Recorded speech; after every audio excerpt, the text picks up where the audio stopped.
Otumba Ni Adebayo, the Honorable Minister of Trade and Investment, whose responsibility it is to make sure that Nigeria continues to have attraction to this country, real investment and capital allocation. Honorable Minister, you're most welcome.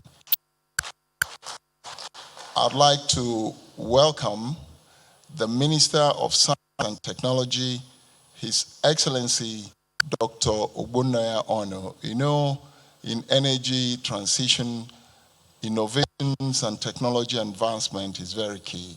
Honorable Minister, you're most welcome, and thank you for coming to honor our invitation.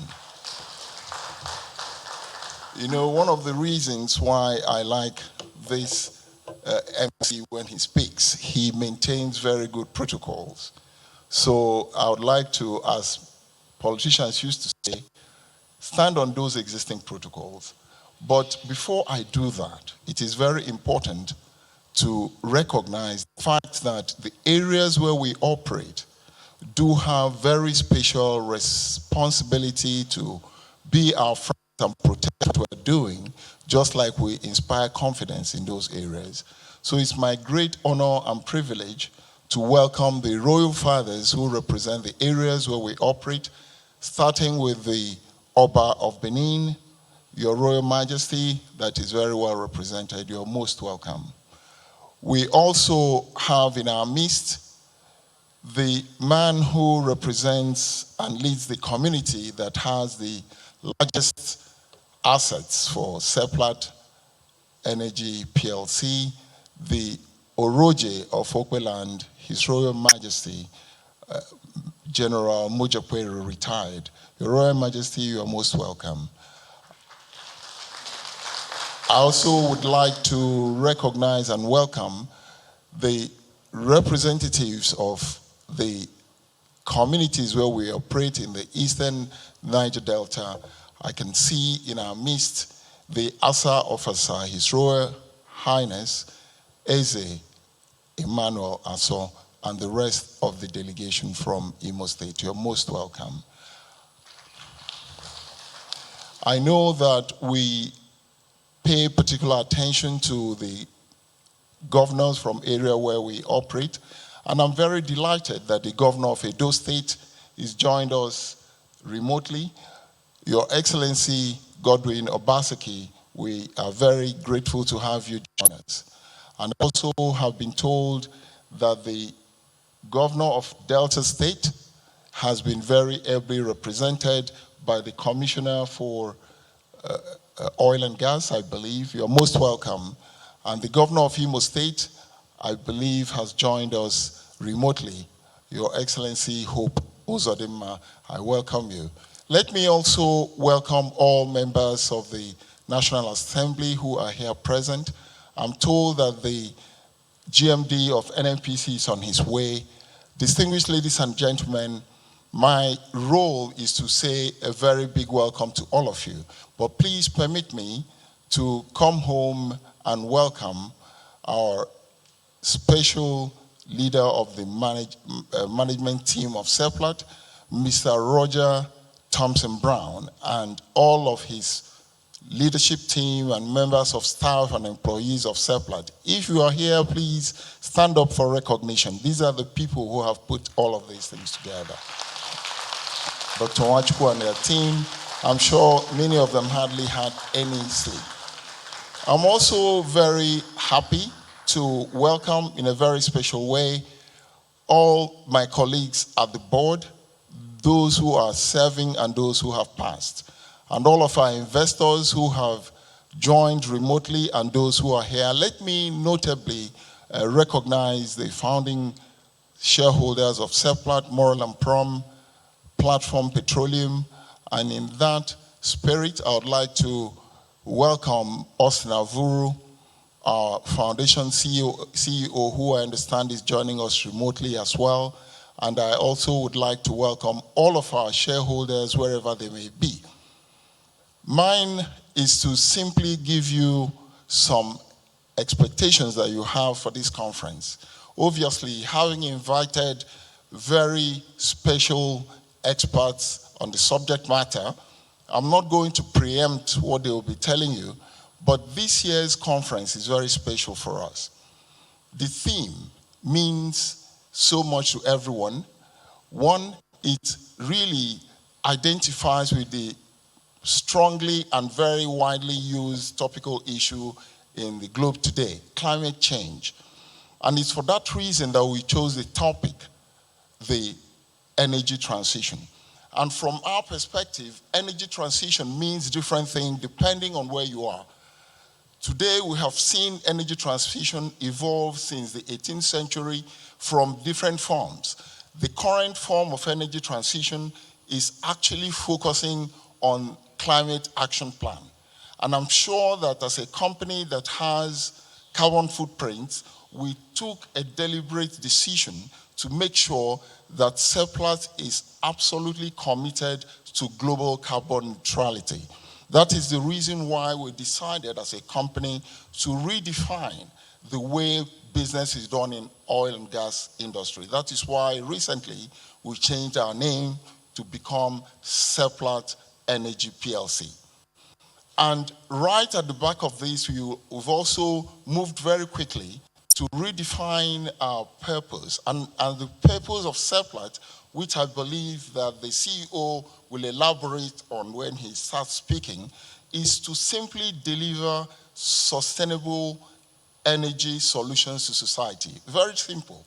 And this has indeed directed our vision and mission, which you'll be seeing that will be unveiling later today.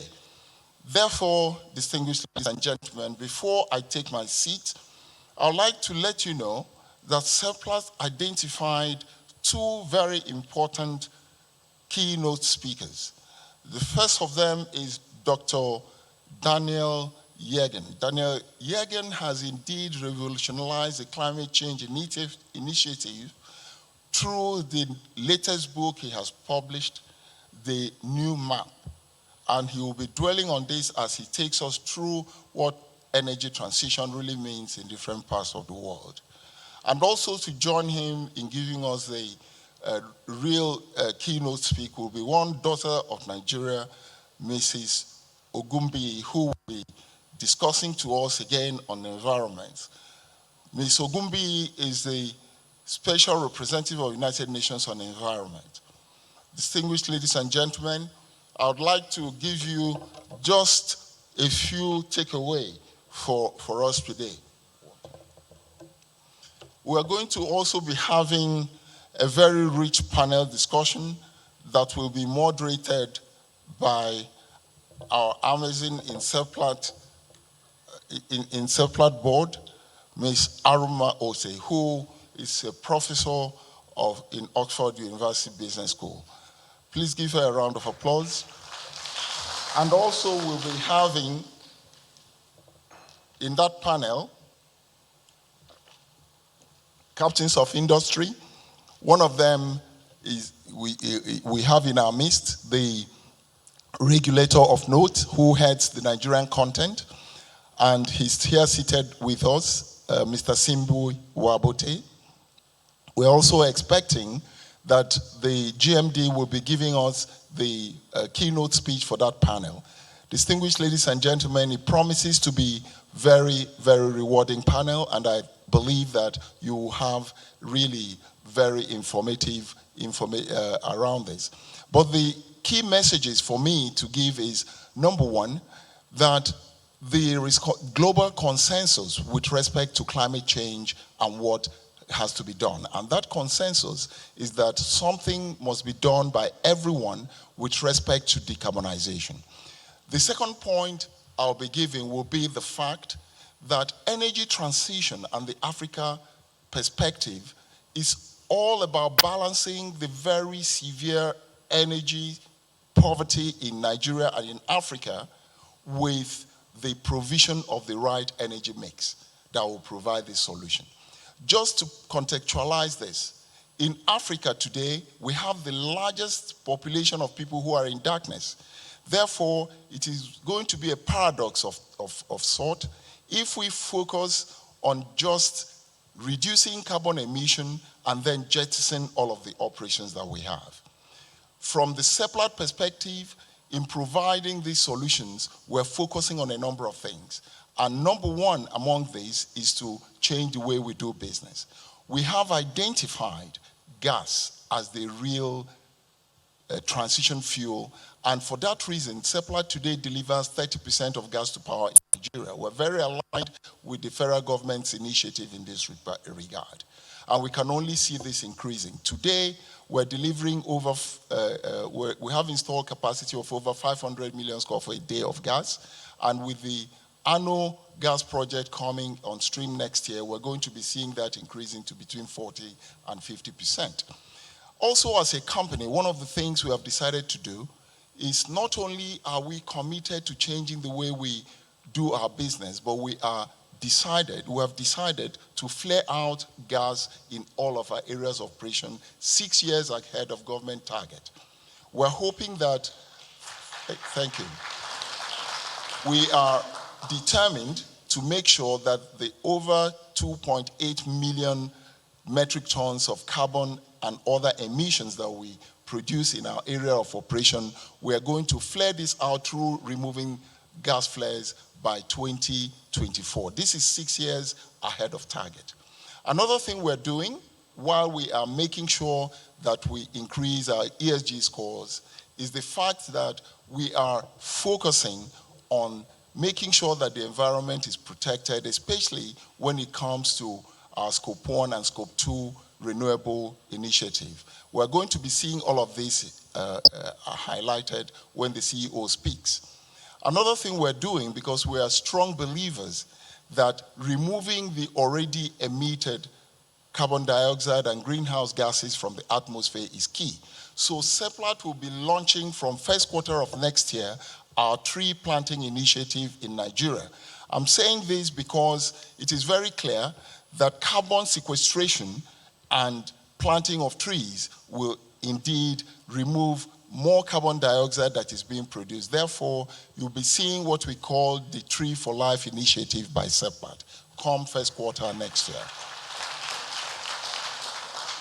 This will be driving youth unemployment. This will be driving checking the desert encroachment and what have you. Another very strong initiative we have taken is to make sure that Seplat identifies with LPG penetration in Nigerian homes. Recently, the Nigerian government and the Honorable Minister of Petroleum announced the decade of gas. And what we have decided to do in Seplat is to encourage the penetration of LPG into the Nigerian homes. Oftentimes, people do not realize this, but 80% of energy consumption in Nigeria is indeed in the various domestic households. And to be able to see the level of destruction of our forests and the level of carbon emission in homes, it is important for us to save the forest. Today, every Nigerian household depends on firewood and charcoal to provide cooking energy, which indeed represent a lot more energy than we do in light. So our plan is to replace and displace all of the wood that is used in the household with LPG, which is a cleaner form of energy. Not only will this save the environment, but it does have a very strong social impact, especially when you take away the fumes that is being inhaled by people in various homes that bring real health hazards. Another thing we are committed to doing is to make sure that in Nigeria, that over 500 kilograms per day of gas will be delivered in the LPG system. And also, we're going to make sure that we contribute to the CNG, the LPG, and the rest of them. Now, you will agree with me that if you are working in a country like Nigeria, where the total installed capacity of power generation for the grid is as high as 12,000 megawatts, but the real quantity of power through the grid power that is delivered to respective destinations is between 3,000 and 4,000 megawatts. You can see that very wide gap.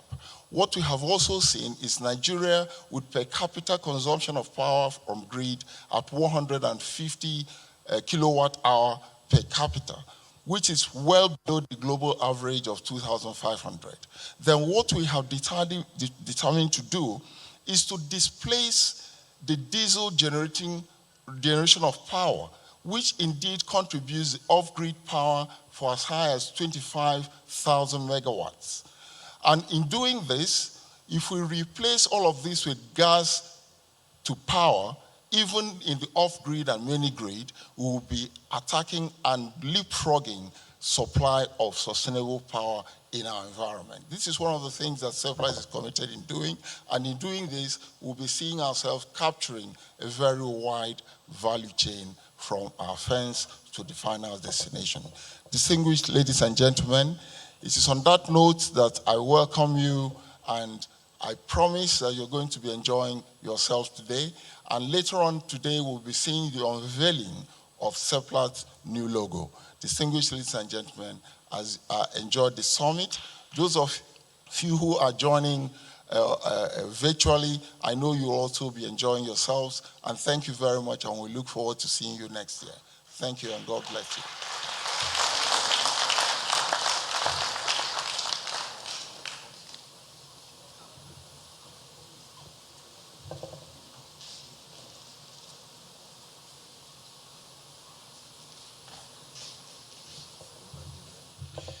Thank you very much. I think we can do better with another round of applause for the chairman.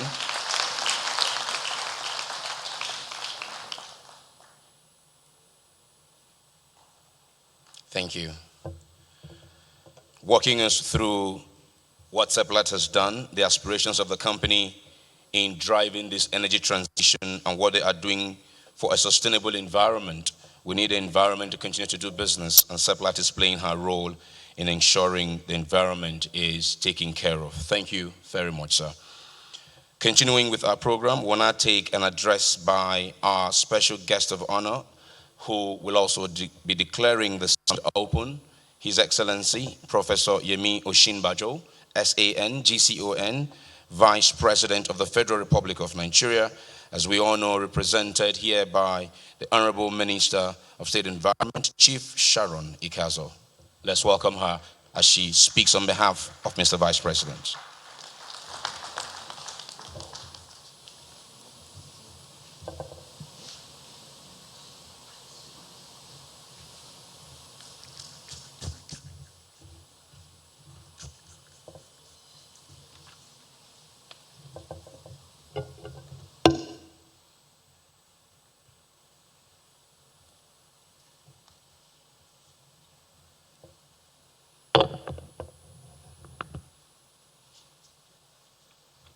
Good morning, distinguished ladies and gentlemen. Can you put this down? I'm vertically challenged. Thank you.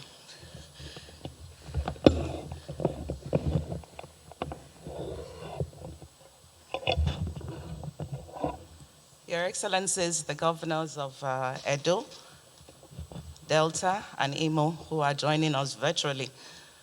Our host minister, the Minister of State for Petroleum, my dear brother, Chief Timothy Silva, Dr. Ogunbiyi, the Minister of Science and Technology, Otunbani Adebayo, the Minister of Trade and Investment, Dr. ABC Ojako and his board members, the MD of Seplat, our IOCs here, members of OPTS, and of course, the host communities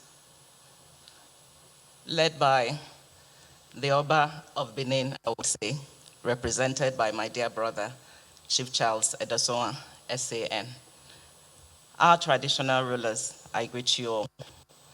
Members of the press, distinguished ladies and gentlemen, it's an honor for me to stand before you to represent the Vice President of the Federal Republic of Nigeria, Professor Yemi Oshinbajo, SAN, who could not be here due to the exigencies of his office, but has sent me to represent him.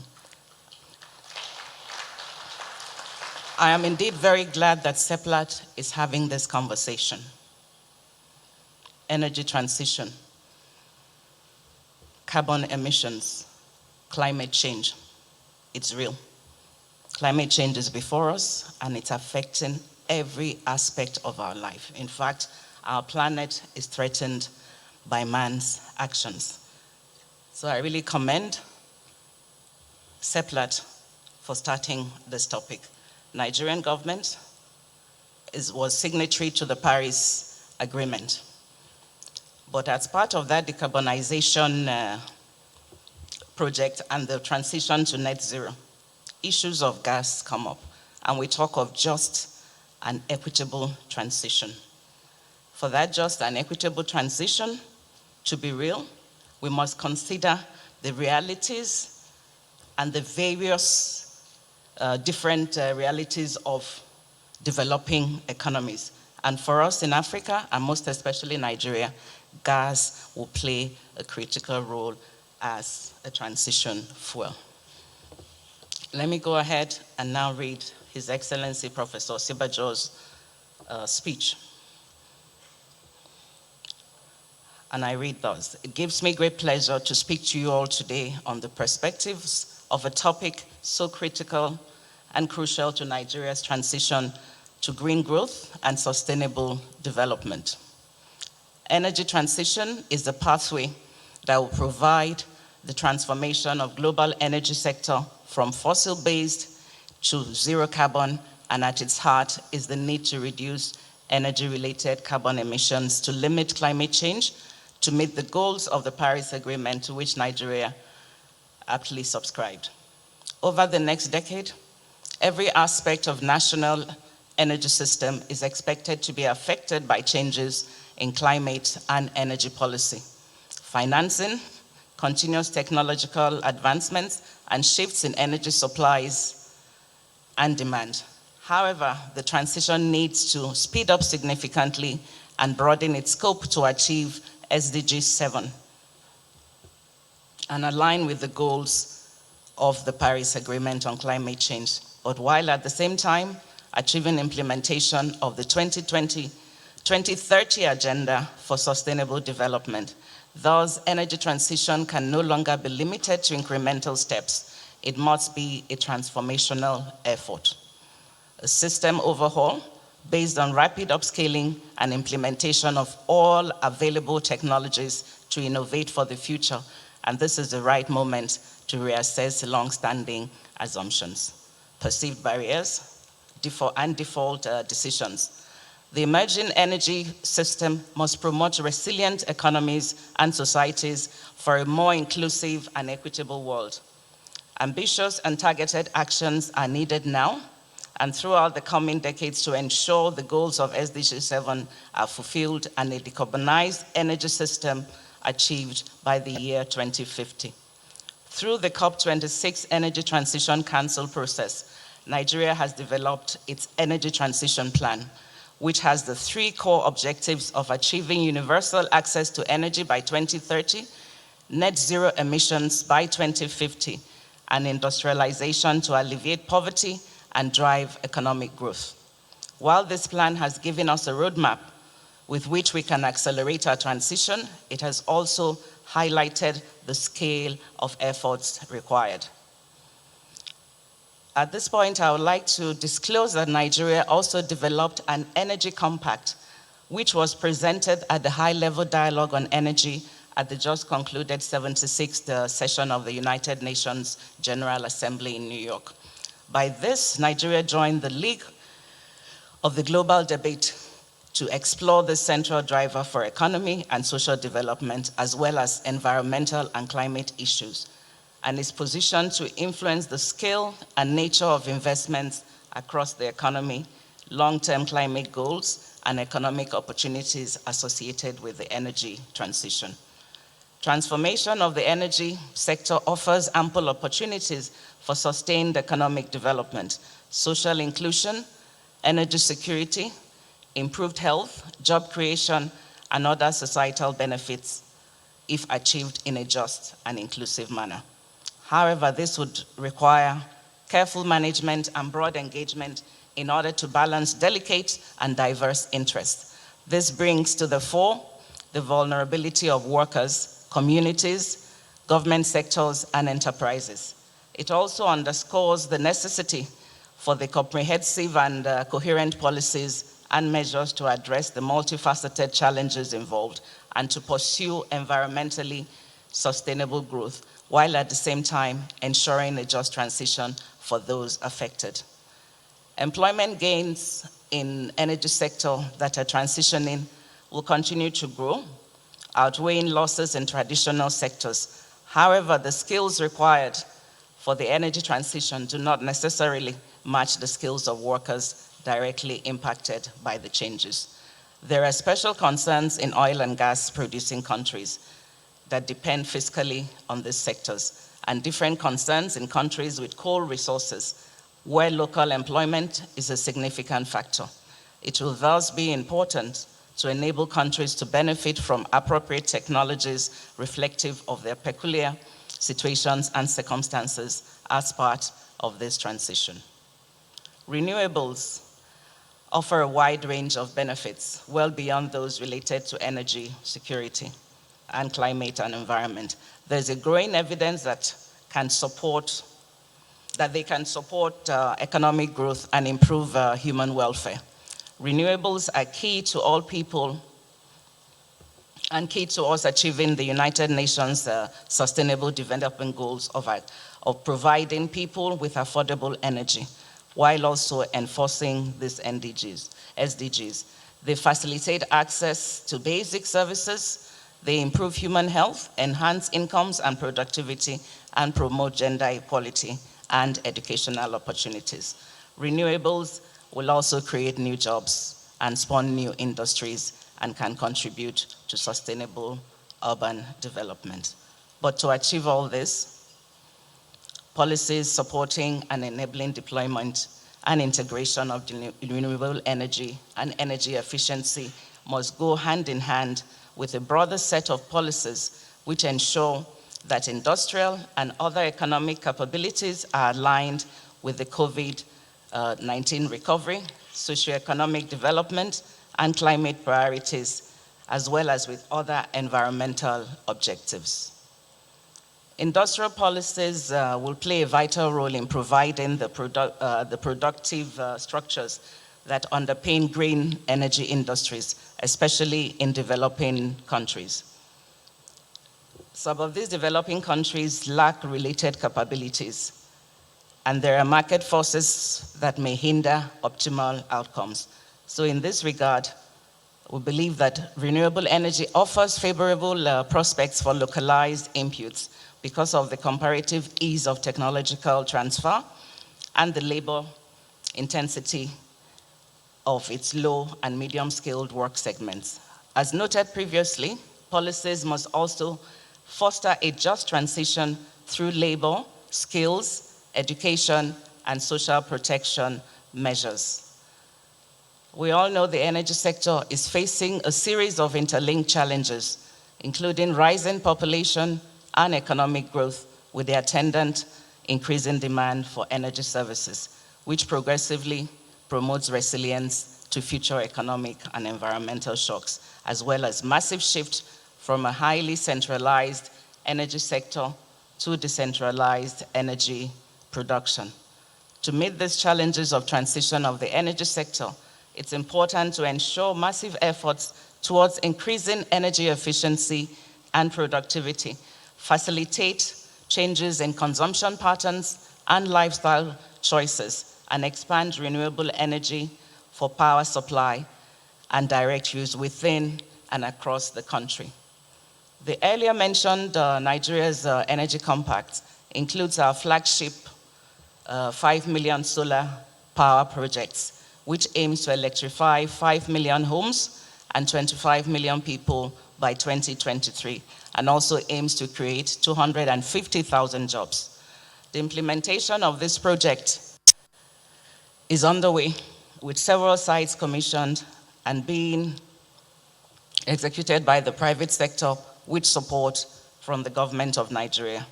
So there is a need to change and expand the electricity sector infrastructure to allow for increased use of variable sources, system flexibility, and electrification of new services, mainly for transport. And all these are included in our nationally determined contributions. The transport sector is being decarbonized industrial sector.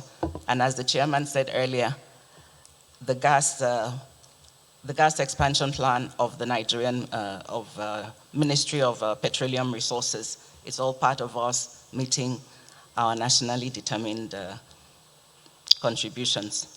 The good news is that many solutions already exist and transitions are already underway and being expanded and scaled up.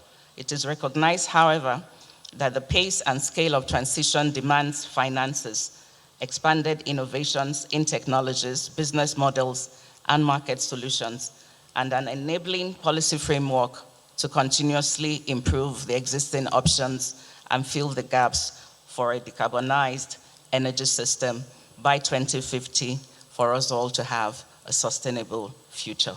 I thank you all for your kind attention. And I look forward to the panel and further discussions on this. Thank you very much.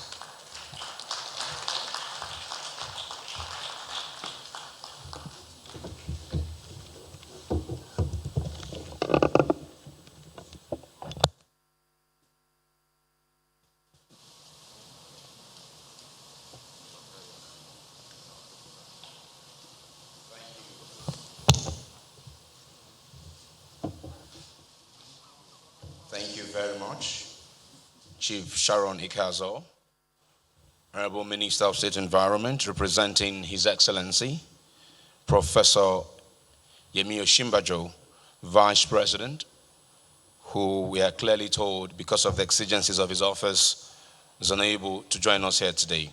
But we thank you, ma'am, and of course, stating government's commitment in this energy transition and the jobs to be created and the homes to be powered by 2023. Thank you.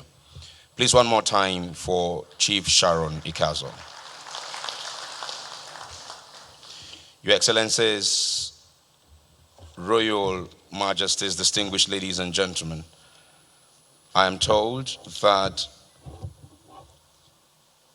Ezudo of Amifeke, Asian Kingdom, His Royal Majesty Eze Dr. Isi Okeke is also here with us. Eze, we welcome you, who is also the chairman of Imo State Traditional Council. Welcome you. Thank you for being with us. Thank you very much.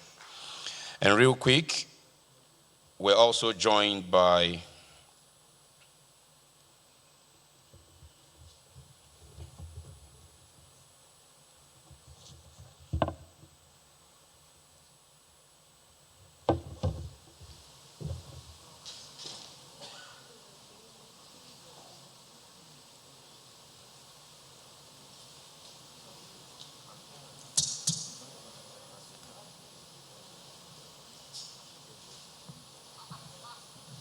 Apologies. May I, on behalf of the Vice President of the Federal Republic of Nigeria, declare this Seplat dialogue open. Thank you.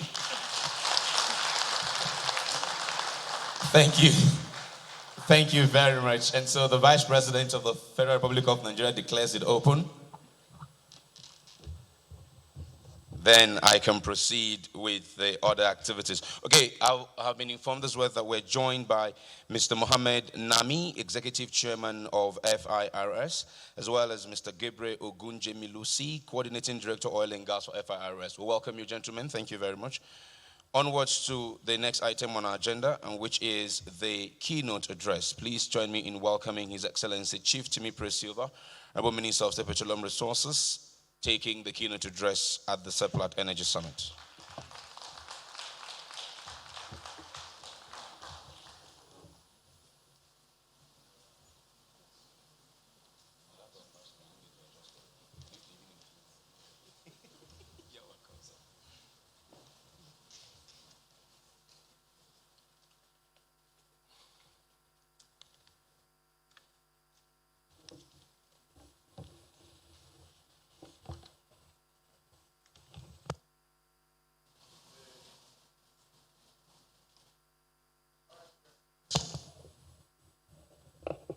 Of the Federal Republic of Nigeria, Vice President Yemi Osibanjo, SAN, ably represented by my sister, the Honorable Minister of the Environment, my very revered colleagues, the Honorable Minister of Science and Technology, the Honorable Minister of Trade and Investment, the Honorable Minister of Solid Minerals. I this time choose as a politician to stand on the protocols already established by the chairman of Seplat. And I also noticed the MC almost broke his jaw trying to painstakingly establish the protocols. Thank you, MC, for taking all that trouble on our behalf. So I stand on the protocols painstakingly established. It is indeed a great honor for me to be invited as the guest of honor at the Seplat Energy Summit 2021 with the theme, Global Trends in Energy Transition and the Africa Perspective. I congratulate the leadership and entire staff of Seplat as this auspicious event also marks the formal unveiling of the brand attributes which bear testament to Seplat's movement with the times, evidenced by its full transition to an energy company. At the debut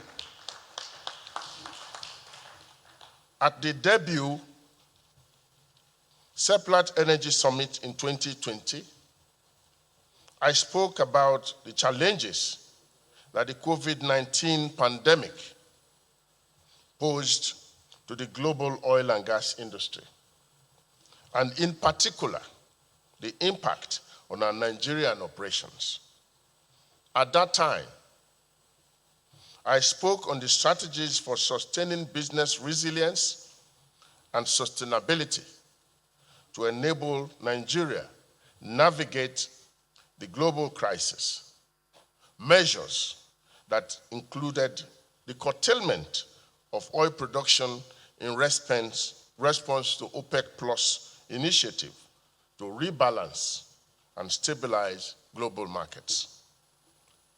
This distinguished audience will recall that the aim of production cut was achieved as oil prices rebounded from its 2020 lowest point of $10 per barrel as at 21st April 2020 to $43 per barrel as at 23rd July 2020.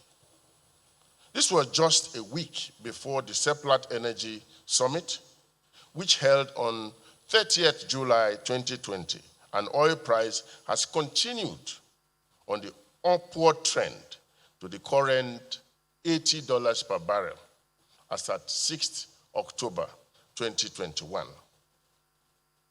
Apart from the fact that the world was grappling with a pandemic, in Nigeria, we were also waging a battle of wits to pass the petroleum industry bill. We were tenacious in the pursuit of that objective because we recognized that the PIB, when passed into law, will inaugurate a new era for the industry. Following decades of legislative attempts to strengthen the legal, regulatory, fiscal, and governance framework of the petroleum sector. On 16th August 2021, this aspiration crystallized when Mr. President signed the PIB into law.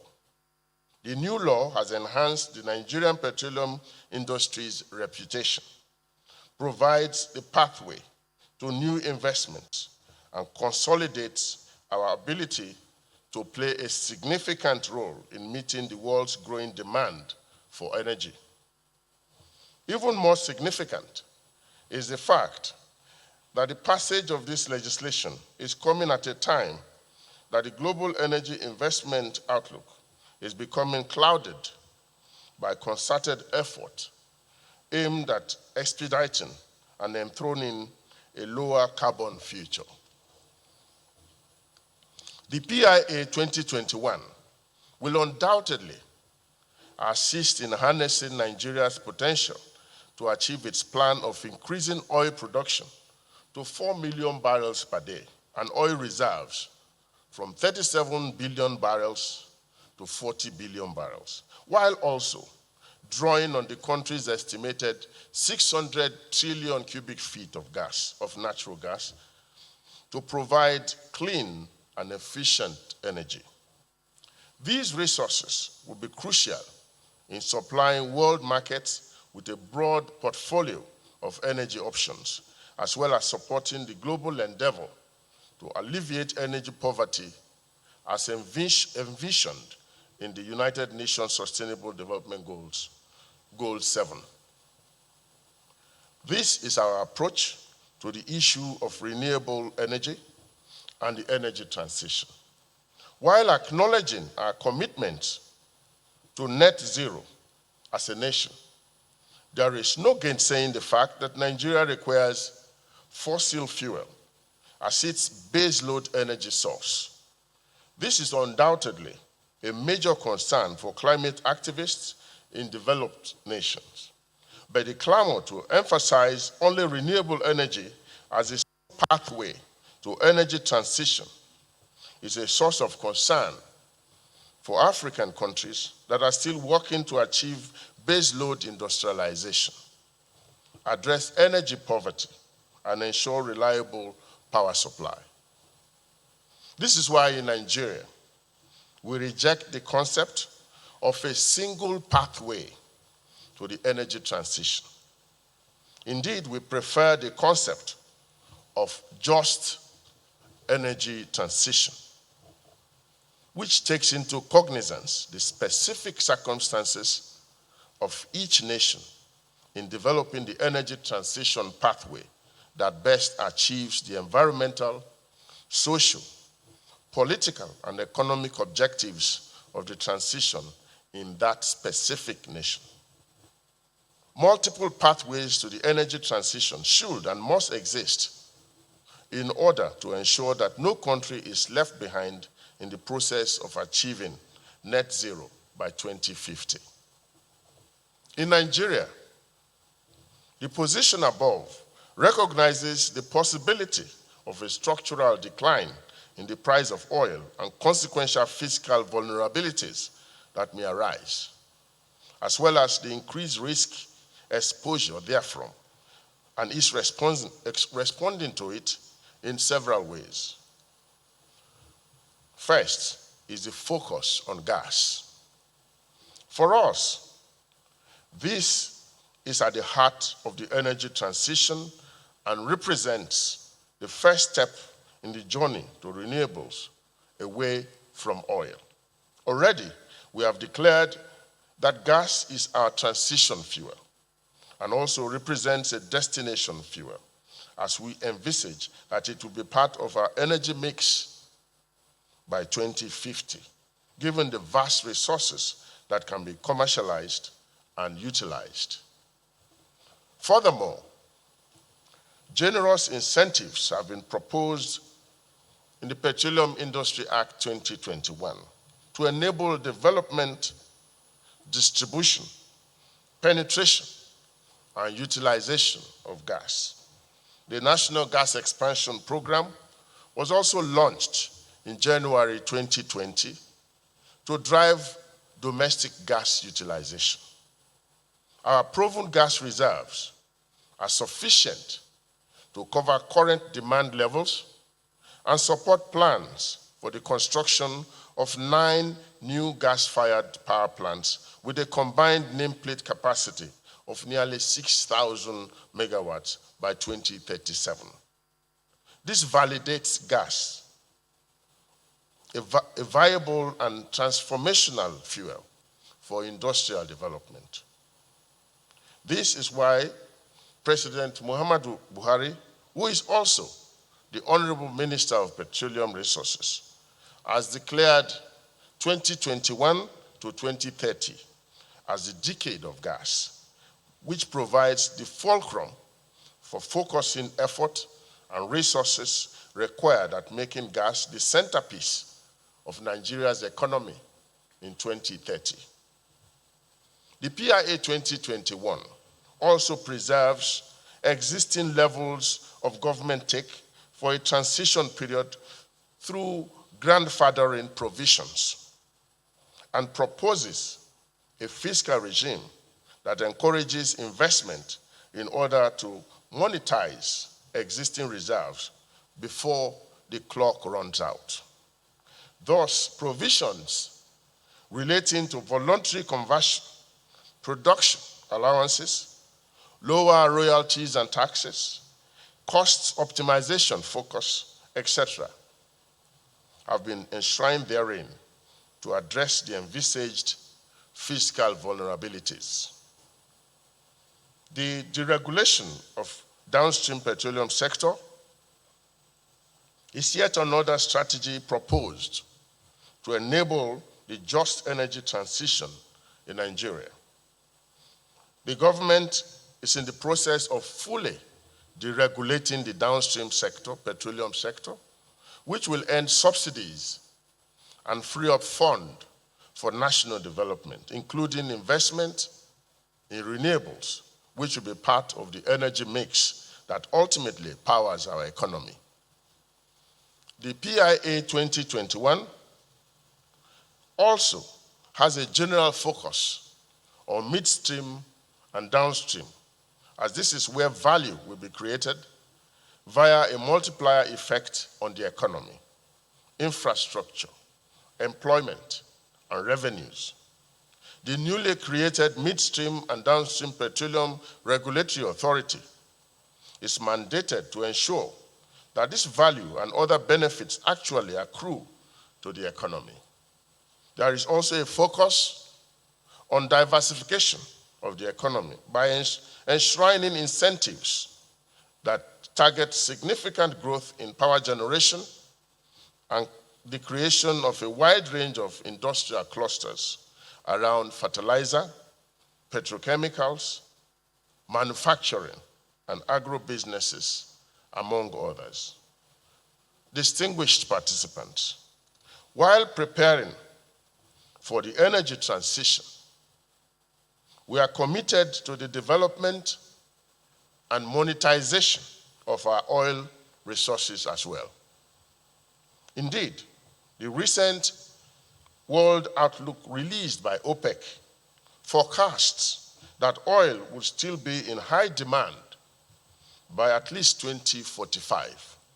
This is why every effort must be made to urgently develop our oil resources optimally, and importantly, to source for alternative sources of investment in the light of the stance of not funding the development of fossil fuels by certain players in the global financial ecosystem.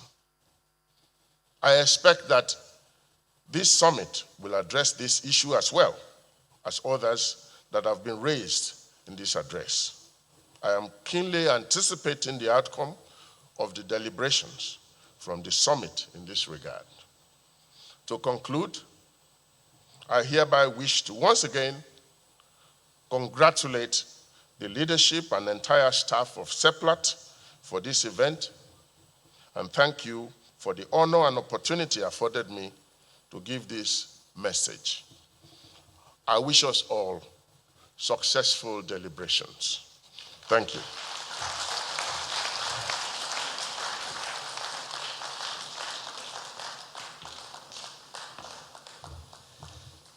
I think our Minister of State Petroleum Resources deserves another round of applause.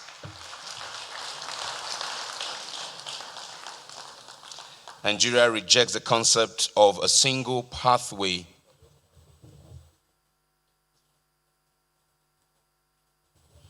Nigeria rejects that of the single pathway, and gas is our transition and destination fuel. Thank you very much. Your Excellencies, very distinguished ladies and gentlemen, for those who had the dinner last night, our chairman of the board said today we will unveil a beautiful, beautiful baby that would grow into the future of this energy transition.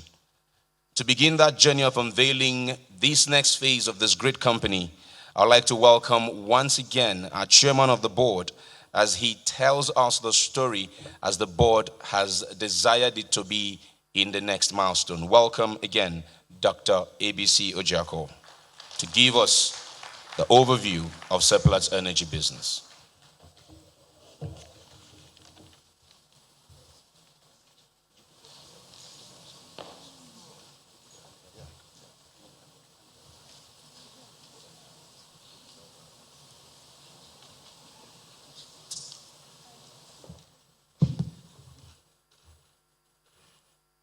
Mr. Vice President, Your Excellency, ably represented, distinguished ladies and gentlemen, I think once again my great honor to welcome you to this summit.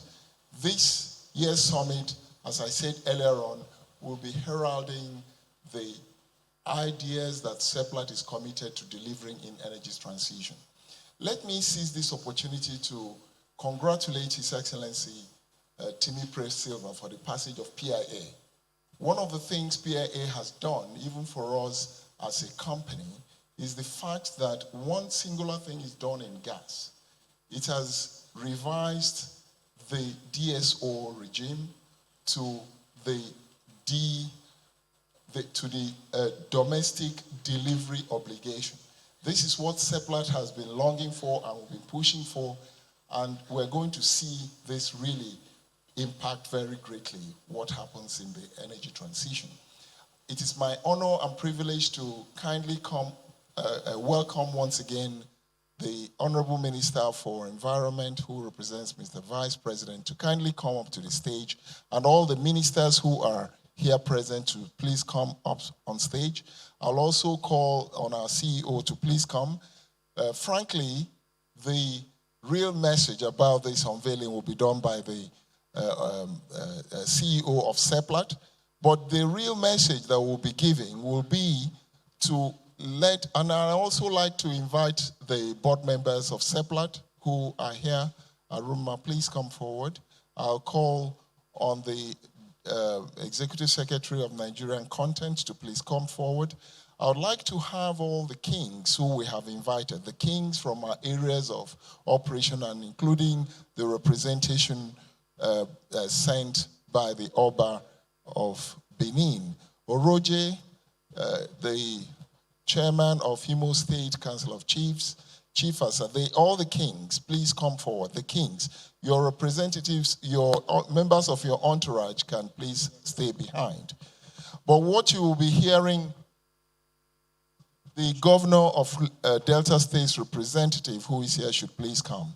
But basically what Roger will be taking you through is, by the way, I have Mrs.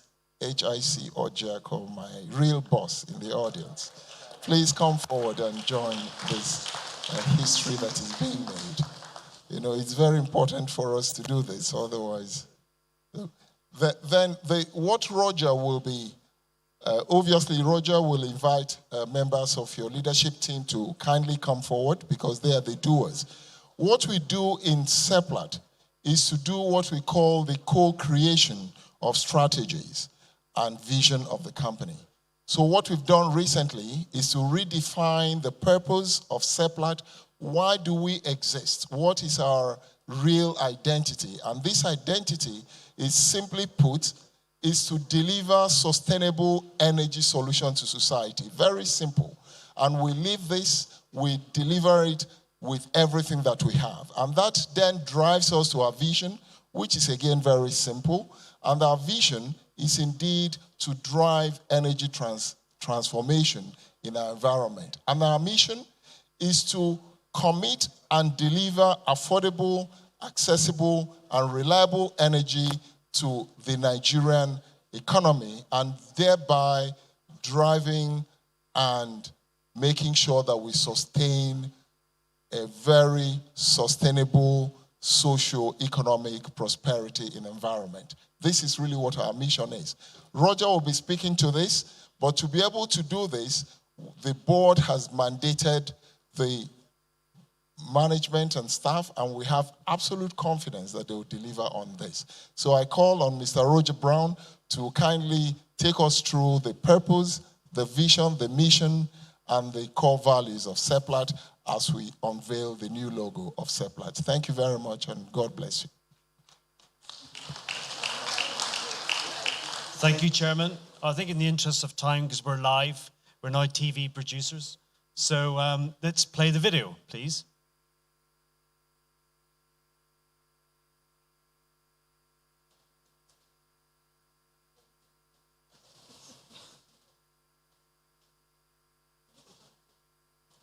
Can I get to see it now? Yes. Okay. Let's go. Okay, put it there. Excuse me, everyone. Okay, everyone.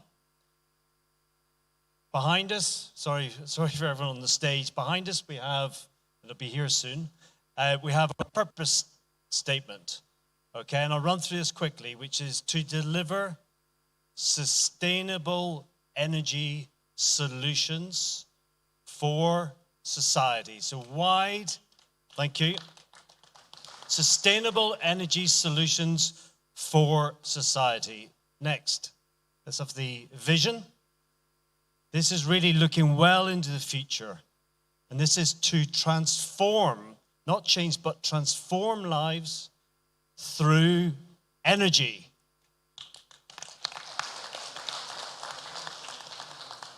Okay, a bit longer now, which is our mission statement. So we think about every word here very carefully. We're leading Nigeria's energy transition with AAR, accessible, affordable, and reliable energy that drives social and economic prosperity.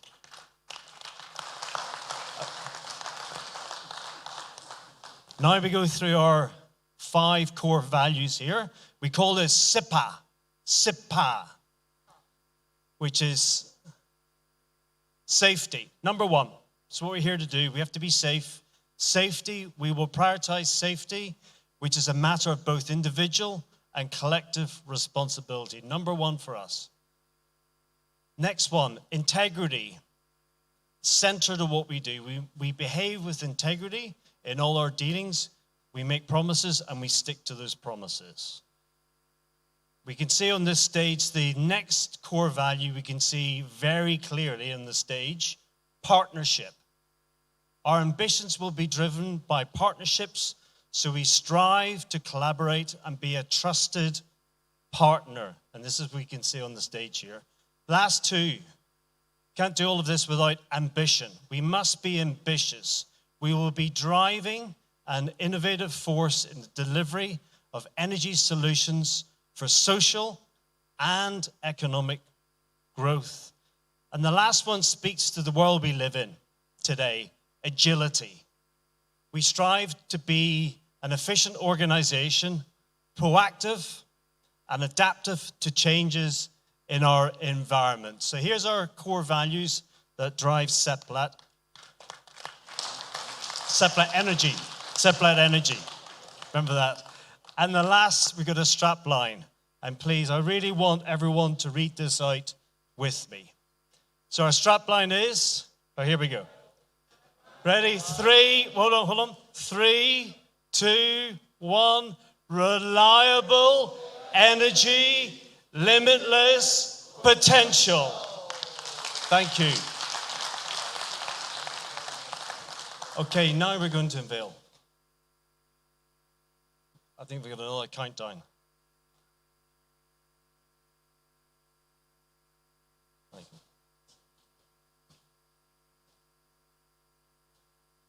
So the video, come on now, please.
Ready?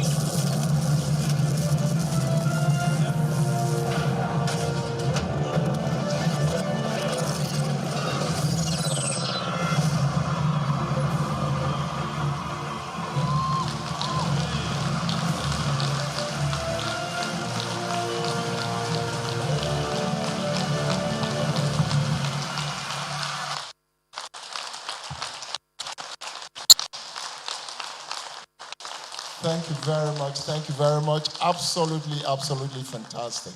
You know, in Seplat, for us, the journey is very clear where we started, where we're headed. Energy transition for us is not the end of oil and gas, but it is an era for us to deliver the right mix of energy that will deliver solutions and create prosperity in environment. Please, can we have a round of applause for Roger Brown? You know, at the board, we set the tone and we give them work to do.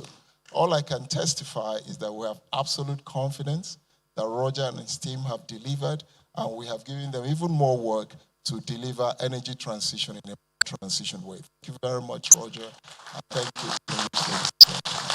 Thank you. Please, please.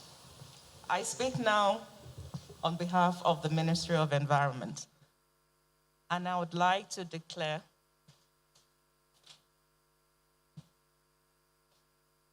that the Ministry of Environment will partner with Seplat, and Seplat will be our flagship energy company in our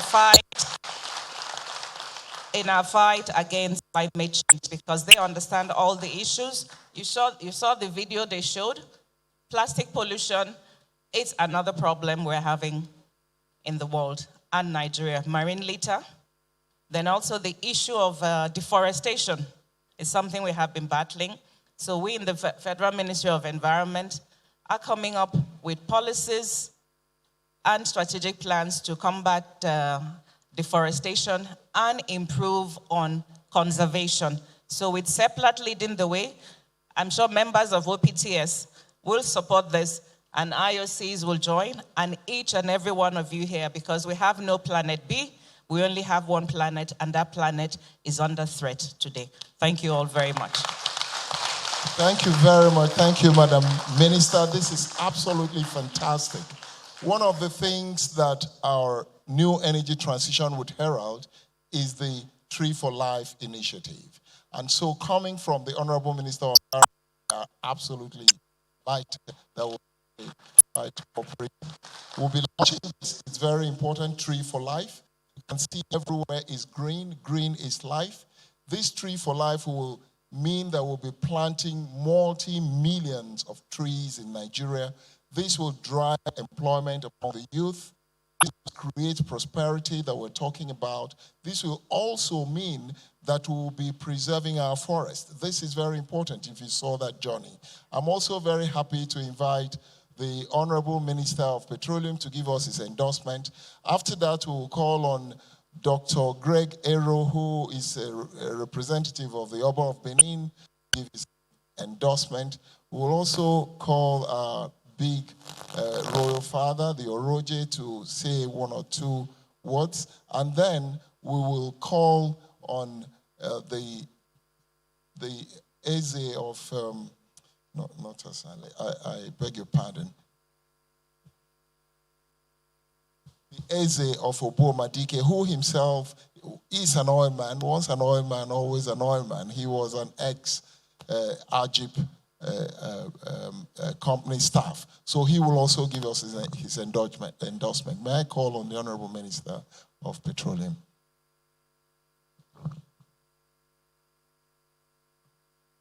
I thought I already endorsed Seplat.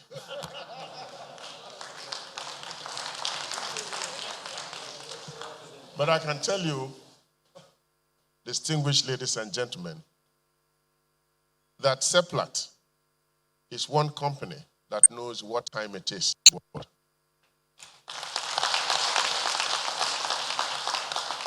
We have always said as a country that we are not in any way against energy transition. We are fully on board, but we only talk about the pace at which we, as a country, will treat. Seplat, I believe, is the foremost Nigerian oil and gas company.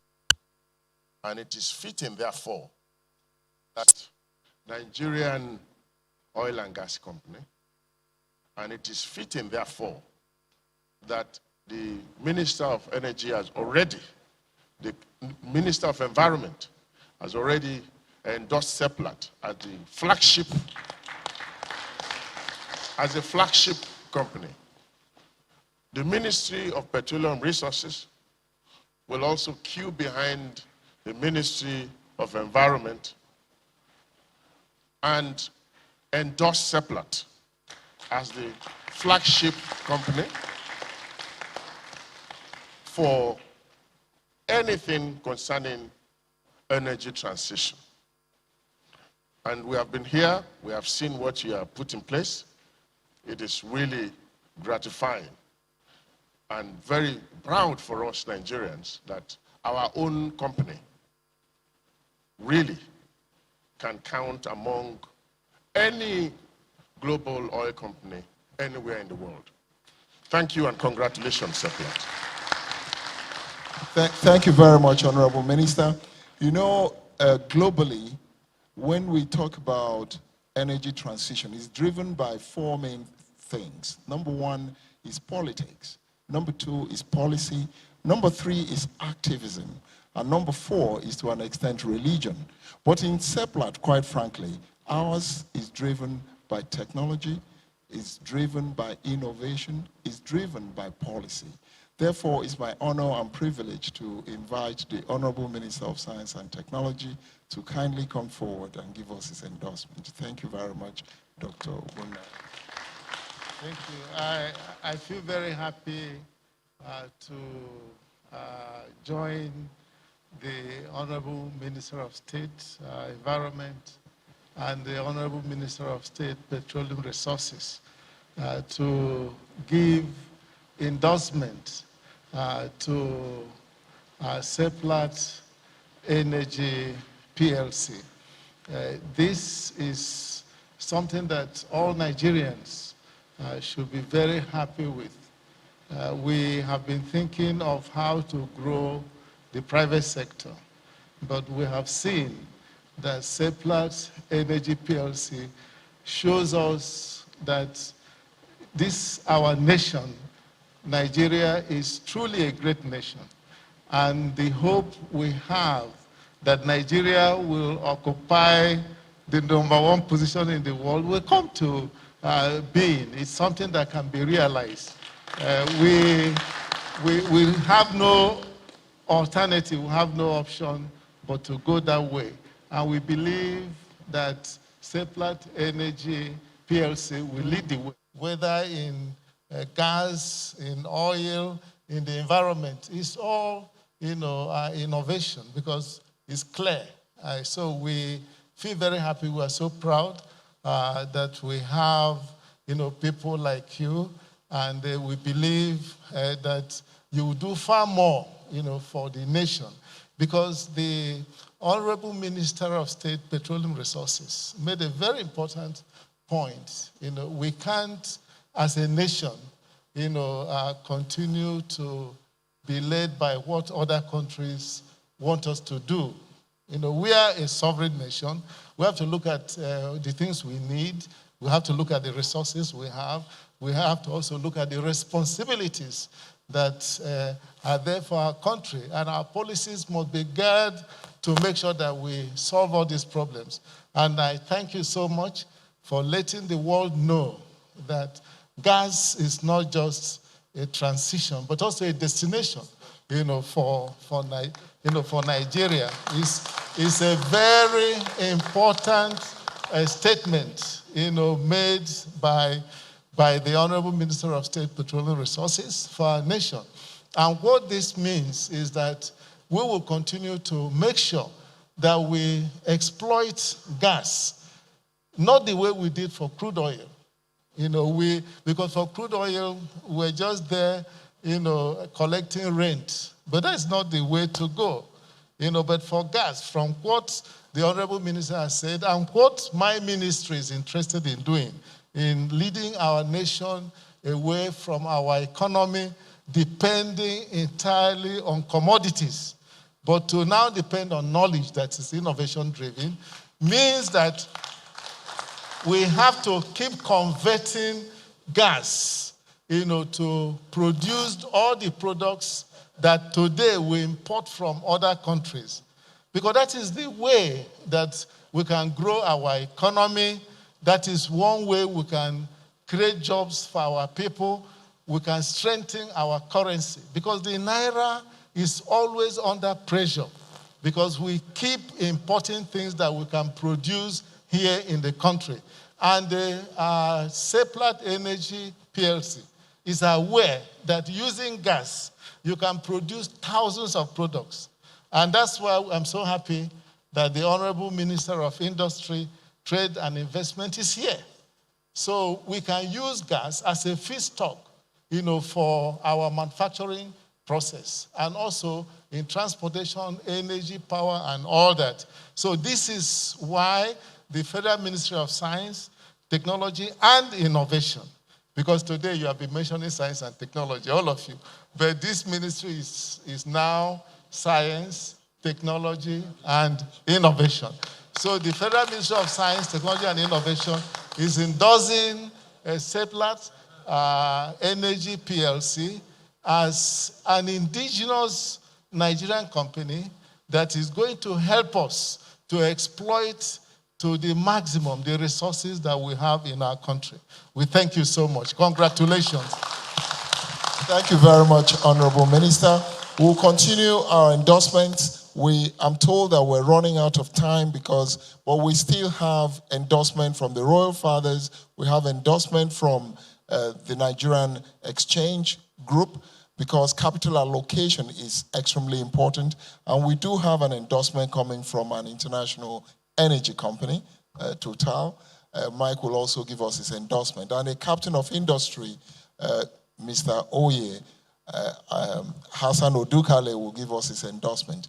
Distinguished ladies and gentlemen, I'm told that it is a time for us to just take the keynote speech from Ms. Damilola Ogunbiyi, who is already dialed in from the United States. If you don't mind, take your seats. Once she finishes speaking, we'll continue the endorsements. Thank you very much for coming. Thank you. Yes. Thank you very much. Please, another round of applause. Another round of applause for Seplat, Limitless Energy.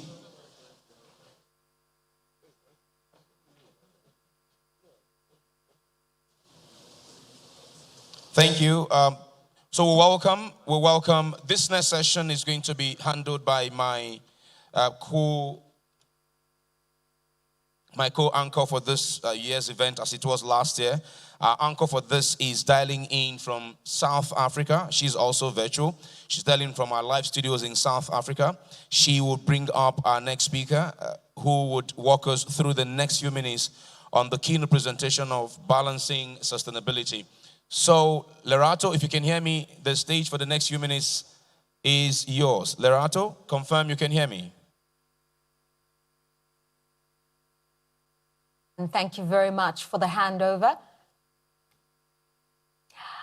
My name is Lerato Mbele, and it gives me great pleasure to participate, albeit virtually, at the Seplat Energy Summit for 2021. So by way of introducing our topic, let me start off by saying, charcoal and firewood for cooking, gas for heating, and electricity for lights. I'm presenting to you a really simplistic picture of how it is that the average person on the African continent generates and consumes energy. Now, the World Economic Forum says that worldwide, there are more than 1 billion people who still don't have any access to sustainable energy.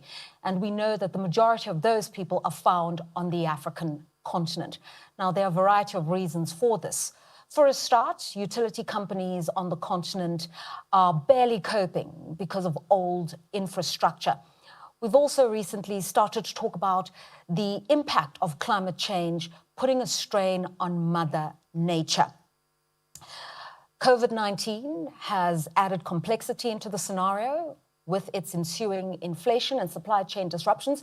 It's led to a significant decline in the stock of capital investments that would enhance and improve on the energy infrastructure in the world. Now, this is a significant conundrum, and it's really important that at the Seplat Energy Summit, and indeed in many other fora in the world, we start to talk about ways to conserve energy, to use it in a more meaningful way, to be innovative with our solutions, because if we don't, the African continent will definitely be on the back foot. So our next speaker is going to lead us in a conversation where we understand how it is that we can balance sustainability and provide a revolution with energy poverty. She's none other than Madam Damilola Ogunbiyi, who's the Special Representative of the United Nations Secretary General on Sustainable Energy for All. She's also the co-chair of UN Energy. Madam Damilola, it's a great pleasure to meet you. I yield the virtual floor to you. Could you tell us about energy poverty and what we could do to improve the circumstances and really make sure that the African continent finds itself in a space where it can converge with some of the trends we are seeing for energy transitions worldwide? The first thing at the Seplat energy, so it's really, really as we go to the just and energy transition. I had some slides that I was just wanted to know if that was possible or if it was just meant to talk about it. Technically, I'm not sure what is possible. So I'm going to say try with your slides, but if not, just talk us through the theme and then we can have a question and answer session afterwards. We really want to just probe your mind and get to understand where we're at. We'll go through it very, very quickly because I think the question and the answer sessions are the most relevant. So as we are today in 2021, we have 759 million people that have no access to electricity. And we have 2 billion people, almost a third of the world's population, that don't clean cooking. This is unacceptable. 560 million of these people in Africa, and about 90 million in my country, Nigeria. What this means is that in terms of the amount of energy that we need as the African continent, we will probably need terms of what we're using in the next 30 years to our 2050 goals. And to put that in absolute figure, what we currently have is we have capacity for sub-Saharan Africa if you remove South Africa into this equation.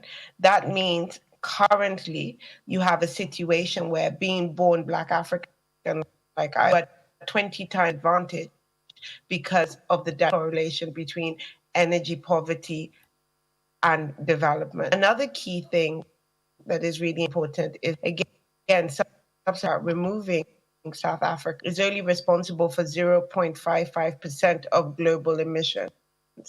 Means, again, that means that Africa burden of climate change and just the, it's not meant to be the country that's seen as the has to change everything. However, and especially as Nigerians, we have to move toward the future. And for that, we know we need a base load, at least, of more gas, not less gas moving forward. And we also need gas for clean cooking. But this has to be of a larger plan. I was really happy to see the Minister of Environment, because her team have been working at the United Nations and also the UK government on what is and how it exists. And I'm really here is formulating an energy transition plan that shows how to get to net zero, and the generating fuels have to be on the way. So in a nutshell, it's important we go to the global audience that it's just not acceptable to stop funding fuel sources that are currently used in other countries as part of their transition. We need to make sure that the energy transition in Africa, especially in Nigeria, is part of an energy transition plan on the way to 2030, because we need to consider utilization, access, getting people out, healthier people as we move forward. Yeah. Thank you for those thoughts. Let's just get into some questions just by way of really understanding the trends. So we know that where we are at the moment is on the road to meeting the UN Sustainable Development Goals. Embedded in those are service delivery issues that should ultimately lead to the alleviation of poverty, a more equitable society. When we add to that questions of decarbonization and energy security, how do we enhance that program? I think to understand exactly what the energy transition really means. In terms of the African power sector, we are still yet to not have enough energy. So transition thing you don't have enough of it's quite tough. The question that we should be asking is, what is the clean energy offer? We can do using solar energy moving forward, because we do also understand that when I say that we don't want to be stuck with the energy solutions of the past, there is a real threat. Electric vehicles are coming in, certain things that have to be there for us to prepare for it. However, we still are on this industrialization, so we need to make sure that we're thinking about our building sector, our transport sector, our industrial sector, our power sector, our agricultural sector, our waste sector. Yeah. When we get a holistic energy transition plan, it's not to another sector. What happens with the oil and gas industry? How do people transition out to some of these? And you know, we're asking countries to provide their entire economies that are called not from the global north. You can imagine how challenging for countries in the global south, especially in Africa. But I'm really happy that Nigeria that head start with first, just having a policy and understanding exactly the net zero target. Let's talk about policy making in general. I mean, every country is unique, it's different. But do you get a sense that African regulators and policymakers are ambitious enough in creating an energy mix in their energy programs? I can't speak for the whole of Africa, because I think that would be unfair to speak for every single regulator. Do you think that, you know, first, regulators aren't the ones who set policies, governments are.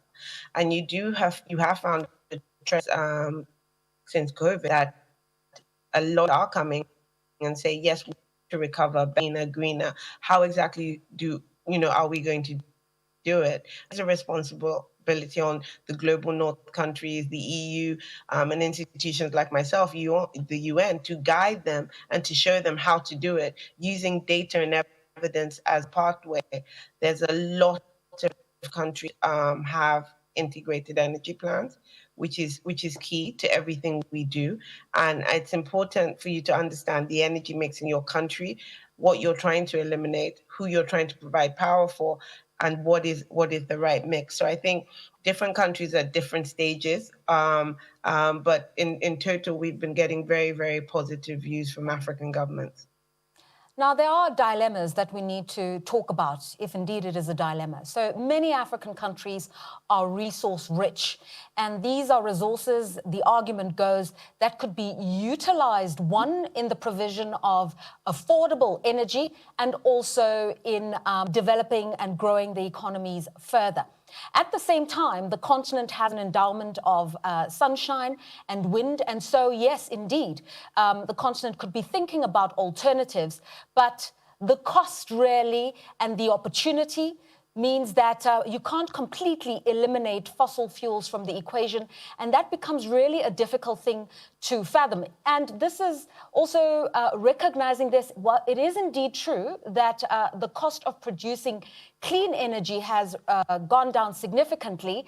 But, you can't do it to the detriment of what you already have by way of mineral endowments. Certainly, that's the argument.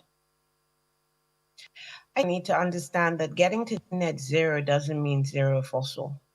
And I think that that's an analogy that's been used. I mean, we can see what UK and in other countries, you actually need some fossil, at least now, to integrate your renewables. And in most countries, that will be gas.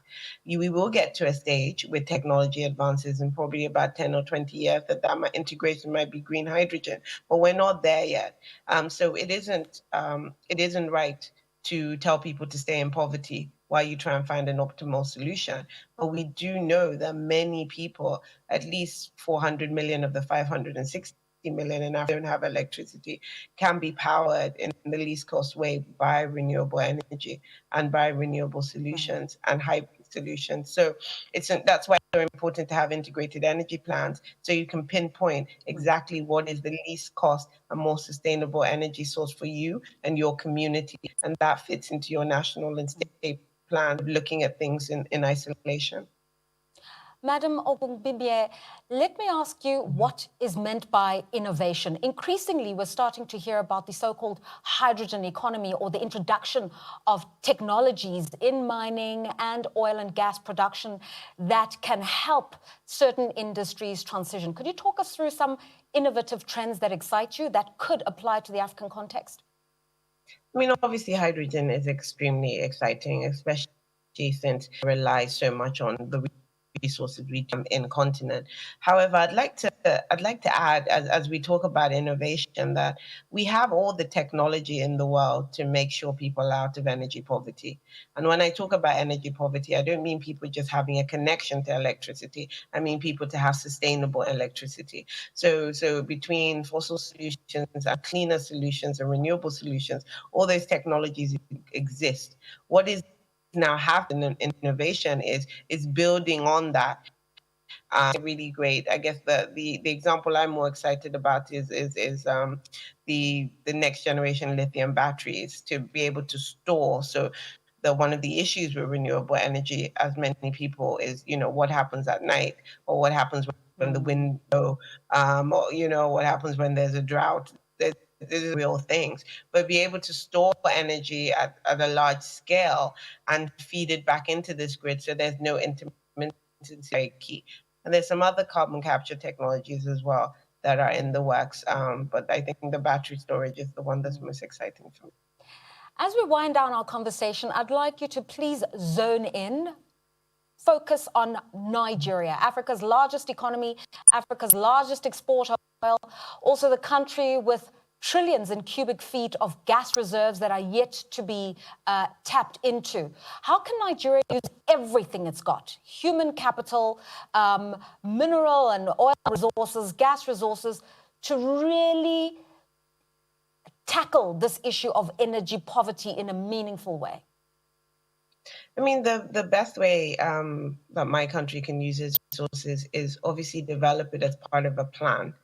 As a part of a plan, knowing that we do have to transition out. We can't be the country left behind, but how it happens and how that takes and how that feeds into a larger ecosystem is key. And, taking some of that and focusing on the last mile and how many people we just don't have. See, clean cooking is a big thing. There still isn't a solution apart from LPG that I have seen. So there are markets for these technologies in a sustainable way where you really, truly leave no one behind. But like I said, and the Vice President speaks about, the Minister of Environment has probably spoken about this, Nigeria is leading that sub-Saharan Africa on, you can't just leave us and these climate targets to have a direct relation to what we have, the funding we have to do. So to give you a little bit of a context, when Nigeria transitions, this transition is going to cost at least $1 billion above business as usual funding. Like, where does that money come from? Where are your climate funds to assist us to do some of these things that have been subsidized in many rich countries for the last few years? So yes, it will cost a lot, but it is something we all have to do, because climate change is very real and it's affecting us as well.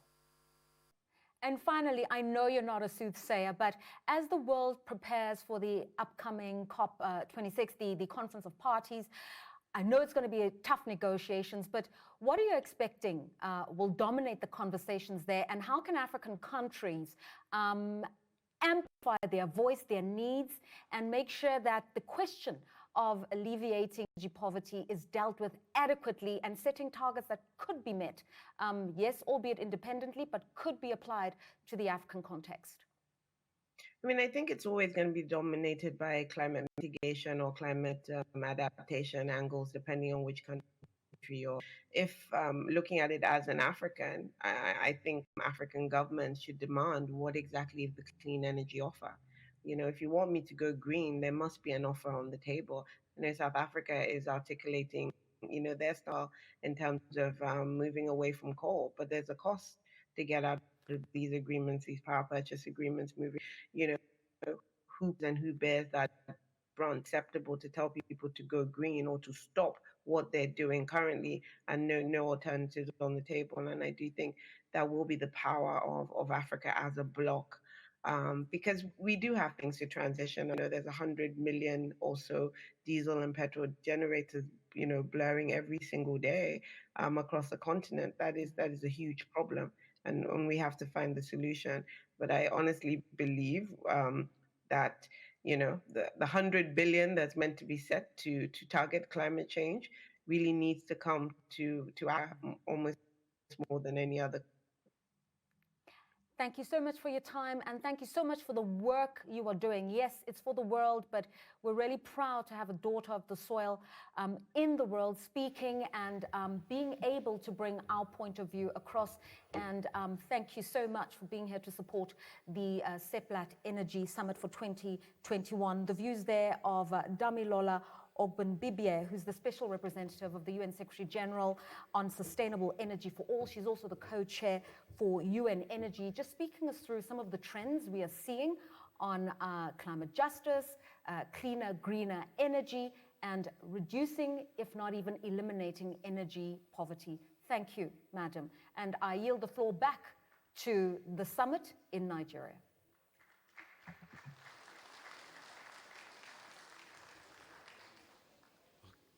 All right, Lerato, thank you very much. And you did engage with our keynote speaker for that session ever so intelligently. Thank you so much, Lerato. We will continue with the event. BK, I am told that the GMD is on the meeting, but he is an attendee. Can he be quickly please moved to panelists so that we can take his address before the panel starts? Can you confirm that? He is on the meeting. He is an attendee at the moment. Please promote him to panelist so we can take his address. And I'm looking to him joining us in the next minutes. Okay, confirmed. Thank you. Awesome, awesome, fantastic. So we're just moving on now to a panel conversation around driving energy transition in Nigeria, the paradigm. The fact is that energy transition is as old as time itself. From the Stone Age to today, there's always been the call to transit from whatever form of energy that we're using to something cleaner, something cheaper, and something safer. And it's not a new conversation. And I love the fact of where the last session ended. You know, Lerato was asking that question. And for me, I'll paraphrase to say, we have over 100 billion barrels of oil in Africa. What should we be doing with them? In all of these conversations. So I'm sure this next session would do justice to all of that. But first off, we'll take a short presentation of about 7-8 minutes from the Group Managing Director of our national oil company, who has joined us virtually. I'd like to yield the virtual platform now to Mr. Mele Kolo Kiari, the GMD of NNPC. GMD, sir, if you can hear me, please confirm. The stage is yours.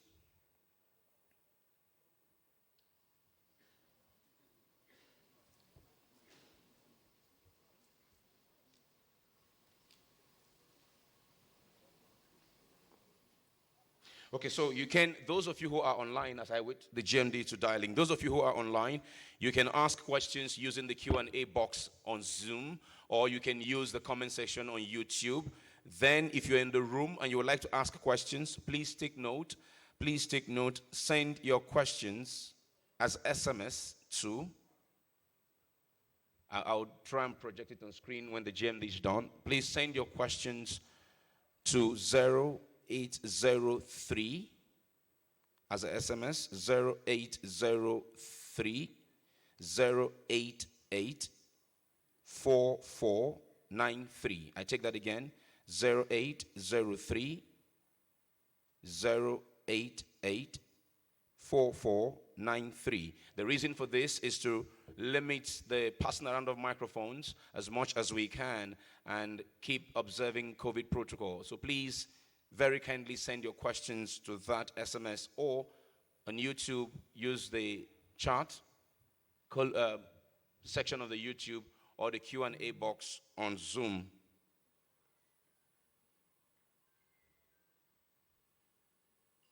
Okay.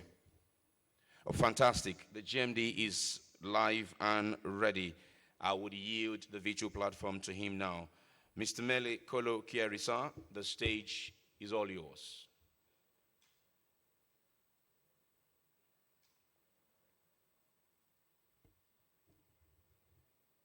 GMD, maybe if you can unmute yourself.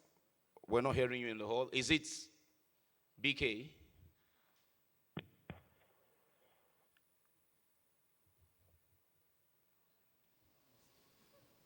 BK, we're not hearing the GMD. GMD, see if you can unmute yourself. If you can hear me, please see if you can unmute yourself. Please unmute yourself, GMD.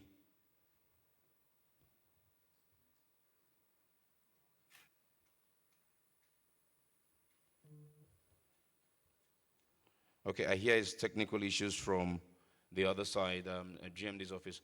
If you can, sir, please unmute yourself and take a go at your presentation.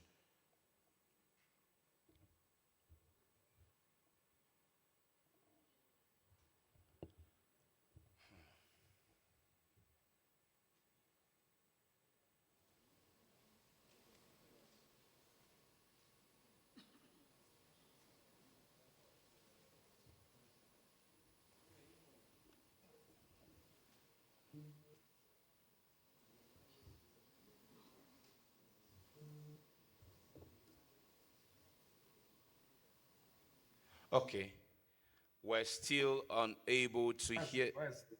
Oh, I just said the GMD now. If we are having technical issues with hearing the GMD for now, I guess the panel can start. Once the GMD is able to speak, the panel would allow him address us. The moderator rather would allow him address us. Please confirm, GMD, sir.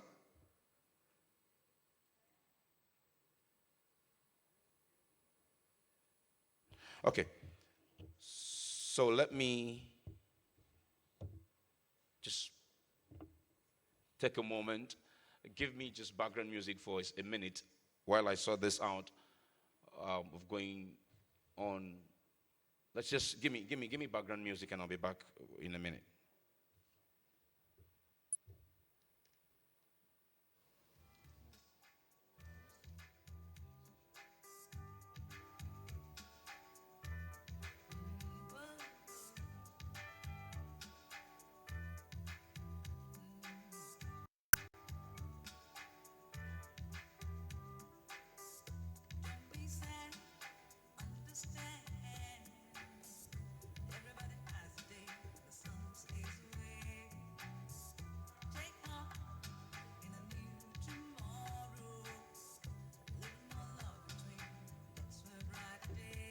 All right, thank you very much.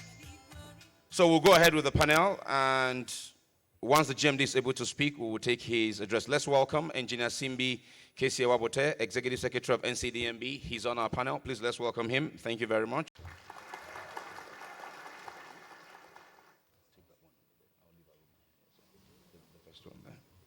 Let's welcome Mr. Mike Sangster, CEO Total Energies EP Nigeria Limited. He's on our panel. Thank you very much.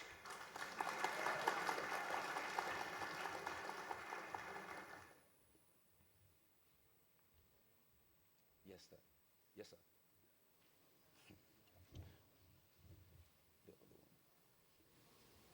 Joining us virtually for the panel is the head investment banking, Middle East, Africa, and Portugal's for Citigroup, Miguel Azevedo. Mr. Azevedo is online. And to moderate our panel is the academic scholar, University of Oxford, and former vice president and treasurer of the World Bank, and of course, a non-executive director of Seplat. Let's welcome Ms. Aruma Ote, OON.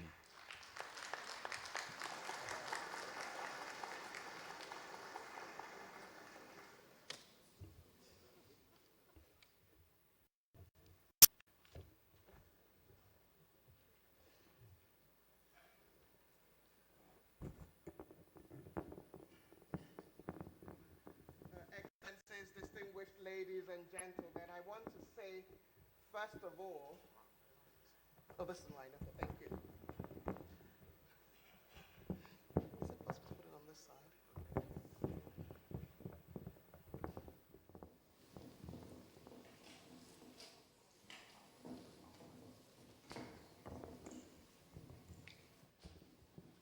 Distinguished ladies and gentlemen, I want to just say, first of all, that I'm just absolutely delighted to be part of what Seplat Energy is pioneering.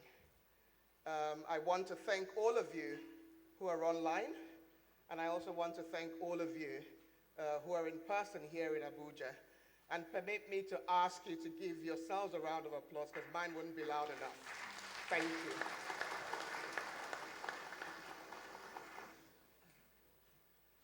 This initiative that the chairman, Dr. Jacko, the MD, and the management and staff of Seplat are leading is something that is absolutely important for society at this time. As you've heard, Madam Ikazo, the representative of the Vice President, the Minister of State, the Chairman, the CEO, and others who have spoken before this panel. But I will just like to say that we've got COP26 in 3 weeks, and the special representative of the Secretary General of the United Nations encouraged Africans, encouraged Nigerians to go to the negotiating table and ask for what Nigeria needs, what Africa needs, and I would add what developing country needs. So this conversation that we're having today helps Nigeria, helps Africa put that narrative together. But I'd like to give the context that, of course, earlier this year, the Intergovernmental Panel on Climate Change released its report and highlighted that the climate is, of course, one of our worst emergencies. And they explained that the current pathway is catastrophic. And they explained that because if we keep global warming below 1.5 degrees, that would be the pathway that we expect to do. On the basis of the submissions on nationally determined contributions, the world is on a path to below 2.7 degrees centigrade. So there's a lot of work to do. As the special representative to the Secretary General highlighted, African countries have not contributed much to the greenhouse gas emissions, but they're also the most vulnerable. Half of Africa's GDP is actually vulnerable to the climate crisis, whether it be extreme weather events like floods, droughts, famines, but also it's exacerbating food insecurity and security around Africa. But most importantly, the message that we hear consistently from the Vice President of Nigeria, from the Minister of State for Petroleum, from the SRSG, is that we have to have a just transition. And a just transition was very well articulated by the SRSG. She said, it is not right for people to be poor because we're just trying to achieve a transition. So what we expect, and particularly for Nigeria, is that we will have a holistic approach that focuses on clean energy sources, which Nigeria has the abundance of, that Africa has the abundance of, but also will focus on energy access. And I like the tagline that the CEO of Seplat shared with us. I think it was reliable energy, limitless potential. I hope everybody can repeat it. Reliable energy, limitless potential. So my view is that this challenge is an opportunity for individuals, for companies, and for nations. I'm therefore honored that Seplat has been able to gather a distinguished panel. We have a regulator, Mr. Simbi, Engineer Simbi Wabote. We have an industry expert that sees the perspectives in Nigeria as the CEO of Total Energies Nigeria, but has a global perspective. And we have, of course, our finance guru, the group CEO, MD of the Nigerian Exchange. I'm looking forward to the wisdom nuggets that you'll share with us as to how Nigeria can best position itself, and indeed Africa, to tackle the climate crisis, but also take advantage of the opportunities. So let me get started with my questions, and I'd like to start with Engineer Simbi Wabote, the Executive Secretary of the Nigerian Content Development and Monitoring Board. And let me just give the context for that question. Of course, while the transformation of the global energy sector from fossil fuel dependence to zero carbon by 2050 is key, and Nigeria has keyed into that. We heard the representative of the Vice President say that Nigeria largely depends on crude oil for its revenue and energy needs. What I want to hear, Engineer Wabote, is what will the transition away from fossil fuels mean in practical terms from Nigeria, given what you've done in leading more participation of local players in this sector? All right, thanks, Sote, for the question and the opportunity given by Seplat to be part of this discussion. Indeed, it's a rare privilege and opportunity to be part of it. First, let me start by contextualizing my thoughts in line with the question you have asked. IAEA has said that for us to achieve zero carbon emission by the year 2050, it will require a lot of capital injection. It will also require a lot of behavioral changes. And it will also require a lot of commitment from various leaders for us to achieve this objective that they've set out for us. As far as I'm concerned, we welcome the potential changes in terms of carbon emission. But I think my position has always been from the one that there has to be a transition to this process. Within 30 years, to achieve 0% emission means that 90% of our source of electricity has to come from renewables within 30 years. And talking statistics, I recall when coal became the dominant fuel as discovered in Great Britain in the year 1780. It took a long time for oil, up until 1859, for oil to eclipse coal. And you know how many years that is, from 1780 to 1859. And it took up to 1940 for oil to become the dominant fuel that we're using in this country. And that's about 160 years for that to happen. Now, to make zero carbon emission within 30 years, you know what that challenge is and what the globe will face to make that transition. It's also important today for us to realize that the world is facing energy crisis, particularly in Europe, because when you look at the statistics, Europe is the largest consumer of fossil fuel in terms of energy, followed by America, and then you talk about China. So hence why the Europeans are very edgy in terms of this discussion on fossil fuel and energy transition. So it's a dilemma for them for them to get out of it because they are the largest consumer. Then when you look at Africa, in terms of its consumption, it's perhaps the least insignificant consumption of energy. Therefore, my postulation is that it will not be eliminating carbon emission completely. It has to be called energy remix. If you give the years with which we transited from coal to oil becoming the dominant fuel, it's about 160 years.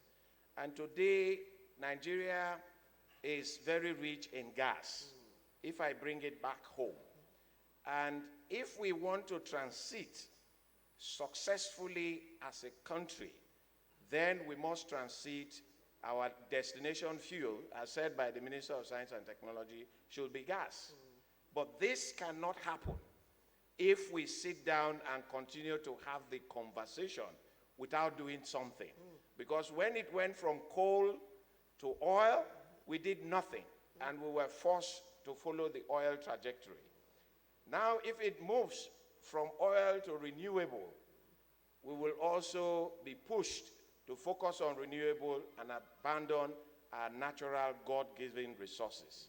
The gas deposit in Nigeria today, even if we triple the consumption in Nigeria, for the next 60, 70 years, we have not gone 50% of the gas deposit.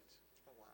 Let me just leave it at that for now. Well, thank you, Executive Secretary, first for the historical perspective, but also for helping us understand pragmatically what this journey is. But maybe I can get the technical people to confirm to me whether my fourth panelist, Mr. Miguel Azevedo, the head of investment banking, Middle East and Africa and Portugal of Citi, is able to join. I will keep his comments at the end to give the technical people time to make sure that they've queued him onto the platform. So the same question to Mike Sangster, who, as I said, is the CEO of Total Energies. What is your perspective of what Nigeria should do, that pathway?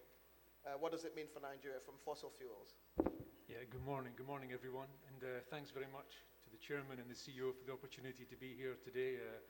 You know, it's a real pleasure to see such a strong representation from the different government bodies. I think this morning as well just shows the esteem with which I think Seplat Energy is held by the country.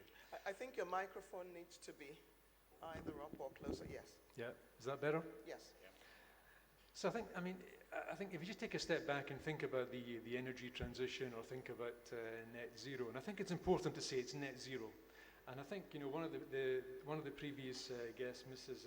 Ogunbiyi, said that as well. It's not zero fossil, it's net zero. So I think, you know, some people maybe get a bit carried away and think about zero fossil. It's not zero fossil.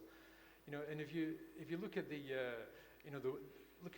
world's population, the population growth from 8 billion people to 10 billion people by 2050.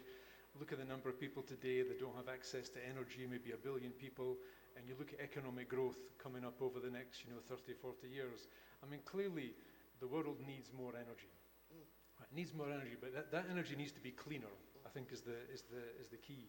And if I look at it from an industry perspective, from, say, Total Energy's view, we can see, continued demand for fossil fuels, for oil. I mean, everyone has their own view on the future. We think it may be oil demand will peak between now and the end of the decade, but then we don't see it falling off the edge of a cliff. We see gas continue to grow for the very long term. I think in the different scenarios that we've looked at, we'll still see higher demand for gas in 2050 than we see at the moment. Very much a transition fuel. Lots of investment in how we can reduce the emissions from liquid fuels, so biofuels, and we've been involved in some trials recently to fly a plane from Nice to Paris using 30% biojet fuels. There's lots of initiatives on that as well. And clearly renewables is going to be the game changer, and I mean, we can see the move to more and more renewables across the world. But I mean, by no means, at least for us, is it a zero fossil fuel future, and I think that's very important for Nigeria as well. And in fact, I don't know, I just read this morning an analyst report from UBS. I think not the IEA, but the EIA, so the US EIA just published something this morning saying their forecast for oil demand in 2050 is 125 million barrels per day, which seems quite different from some of the other ones that I've seen. So I think nobody really knows where we're going. So I don't think we should be too pessimistic.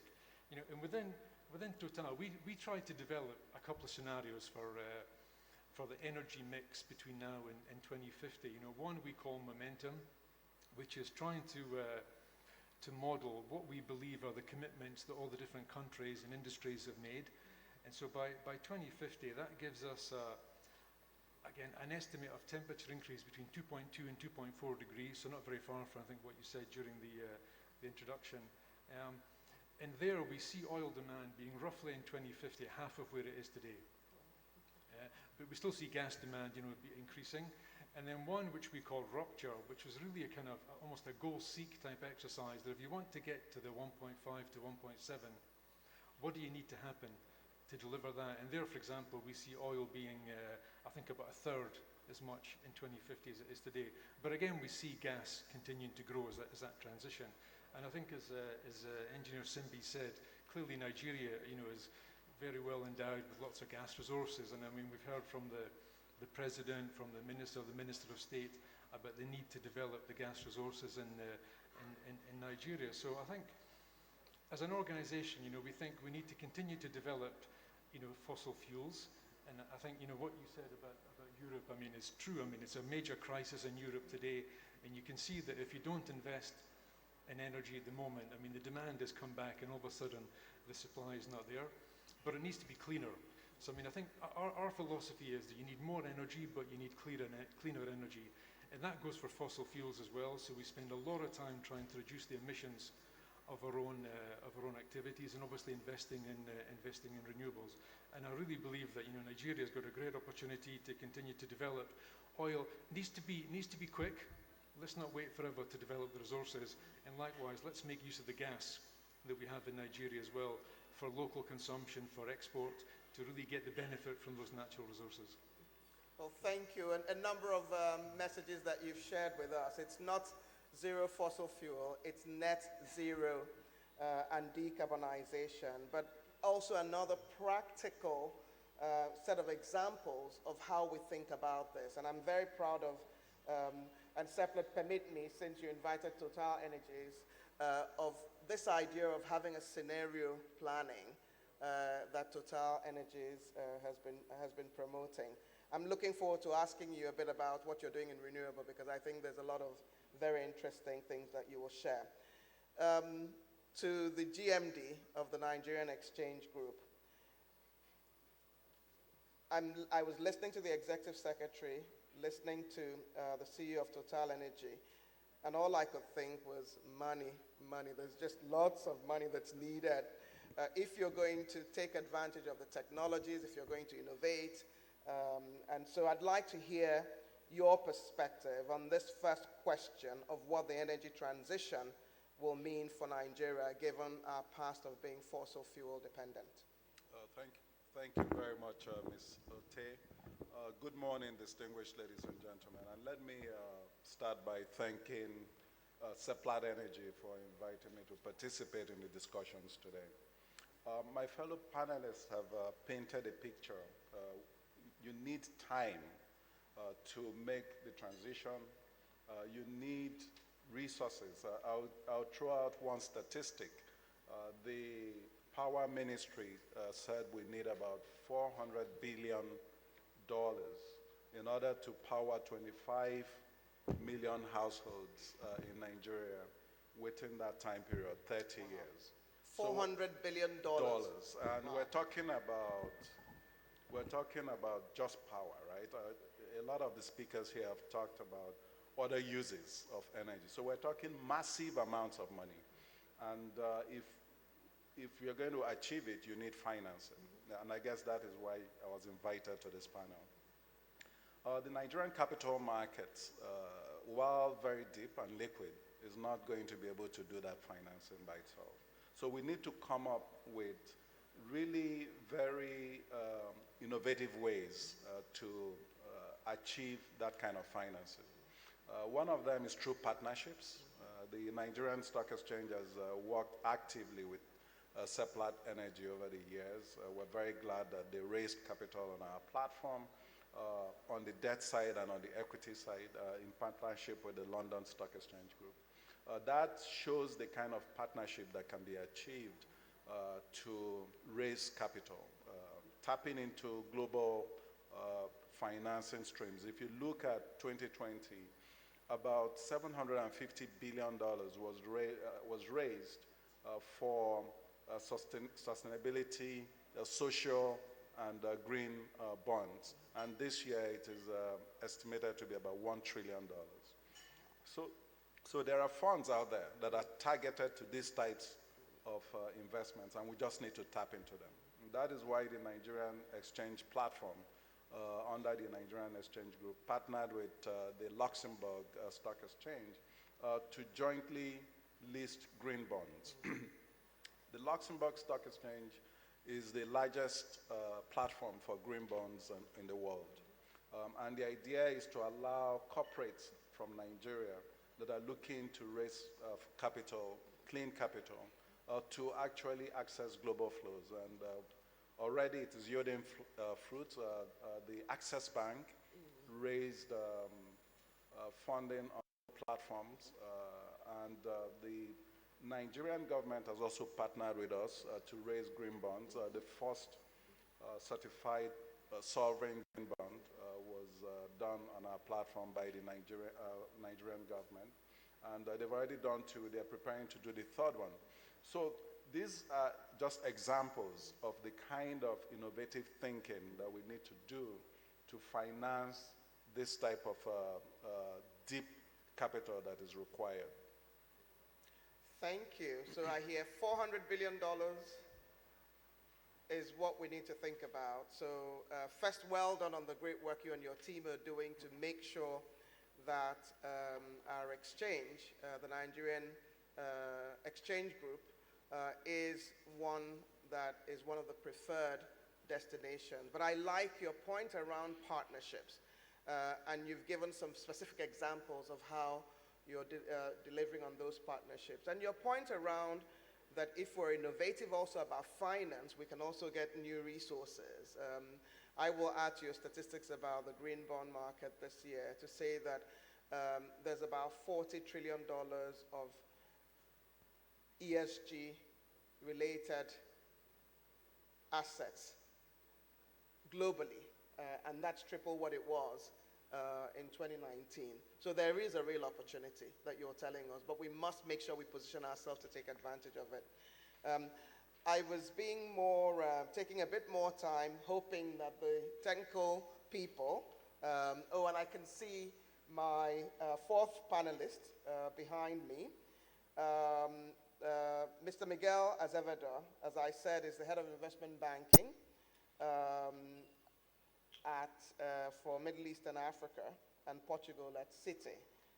And I'd like your perspective, Miguel, on this same question on what the energy transition means for a fossil fuel dependent country like Nigeria.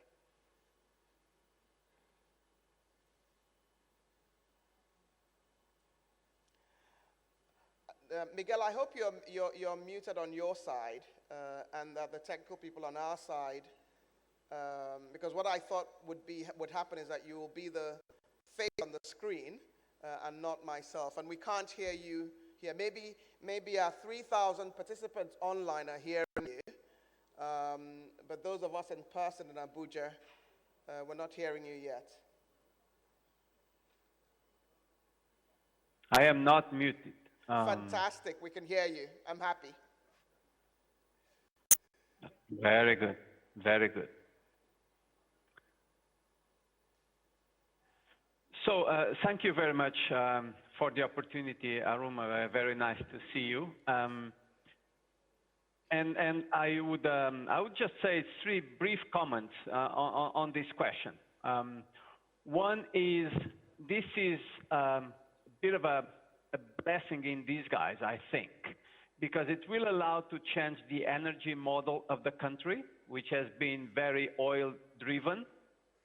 It will allow, or it will force even, the development of distributed generated or generation, primarily solar. It will create mini grids, and I think this will allow for a democratization of energy and power in particular. And so power will be made available to the people more because the new technologies will allow for that. That, and this is my second point, will allow for a change in the economic model. I think the availability of power at the plant, at the unit level, rather than having the necessity of pipelines or transmission grids, will allow for massive industrial development, massive job creation, and the development of an economic industrial tissue. And the final point I would make is Nigeria, as many other countries, have their tax system very much based on taxing the commodities that are produced in the country. This will take, this will obviously have an impact there, and so it will force the development of a new taxing system that will have to be more either value-added or income-based, and it will allow for a formalization of the taxing system, and that should allow for more revenues to basically finance the development of the country.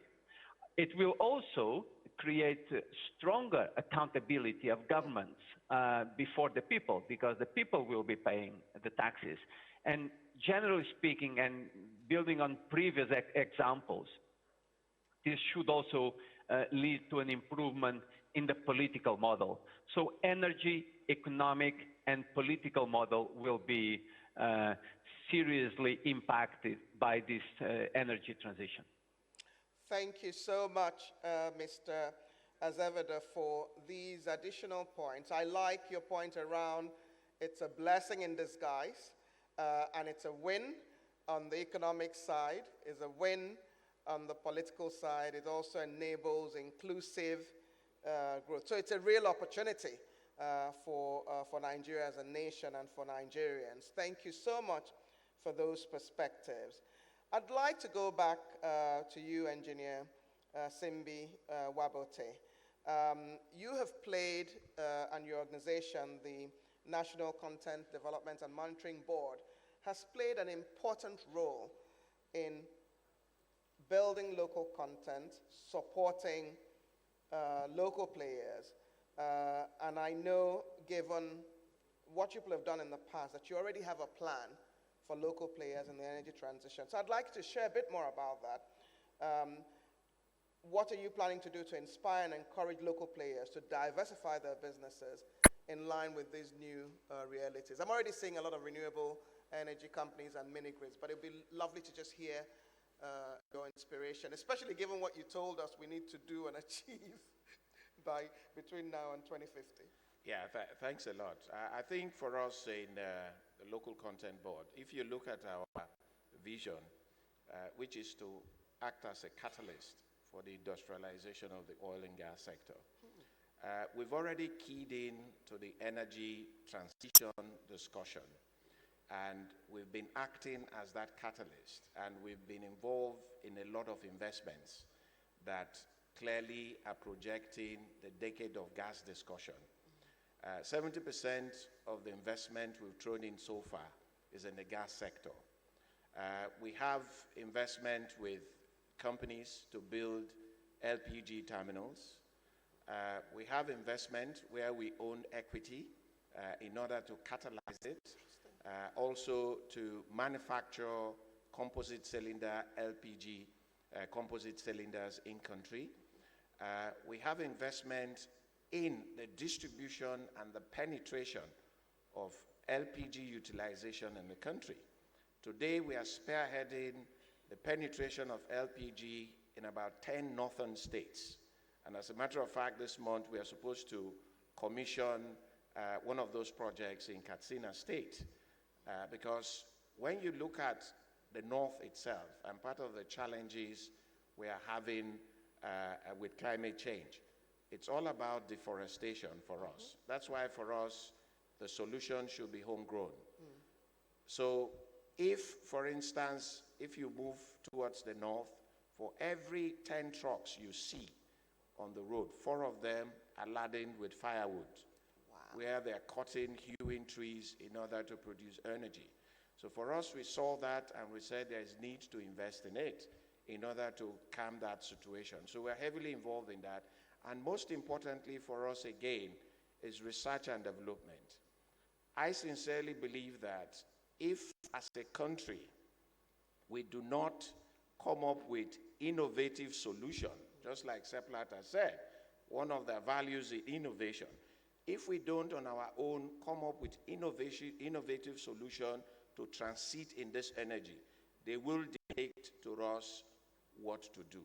So as the board, we have invested in research and development. We have made $50 million research and development grant to begin to grow homegrown technology. Because if we don't do that, we will be asked to do what the developed world wants us to do, just like when the coal era came. And the other bit is about funding. Just like the DG has said, if we continue to depend on international funding to deal with the transition, it ain't going to happen. They are going to give us money and tell us what that money will be utilized for. Hence, the likes of Seplat and other indigenous players need to begin to think differently on how they hedge funds with which to develop the gas sector as a transition fuel into the renewables. So, as the board, we continue to work with indigenous players, we continue to encourage them, we continue to invest and take equity position to utilize the abundant gas that we have in the country. So those are some of the things we have done. Well, I hope that participants online and in the room here in Abuja are listening, because I'm saying to myself, I need to take note of these opportunities that you're offering. Your first point reminded me of what Dr. Giaco, the chairman of Seplat Energy, said around that 80% of energy use in homes is charcoal, kerosene, and all of that. So thinking through Nigeria's path to energy transition will help us bring cleaner energy. So I like what you're saying about what you're doing in the 10 northern states, bringing LPG to them. But I like the startup fund, and I'm sure that it's music to the ears of the Group Managing Director of the Nigerian Exchange Group, because what government needs to do is to catalyze resources into the sector. But I also want to emphasize your point about R&D, because if we have homegrown R&D, then we can focus on solving the problems that our nation has. I think it's a good segue for me to Mr. Mike Sangster, the CEO of Total Energies. You've demonstrated leadership, in my humble opinion, amongst all of the majors. You've not just made bold statements, but you've taken action around your carbon neutral aspirations, and you've been doing some very interesting things on the renewable sector. So what I want to hear is what you're doing in Nigeria.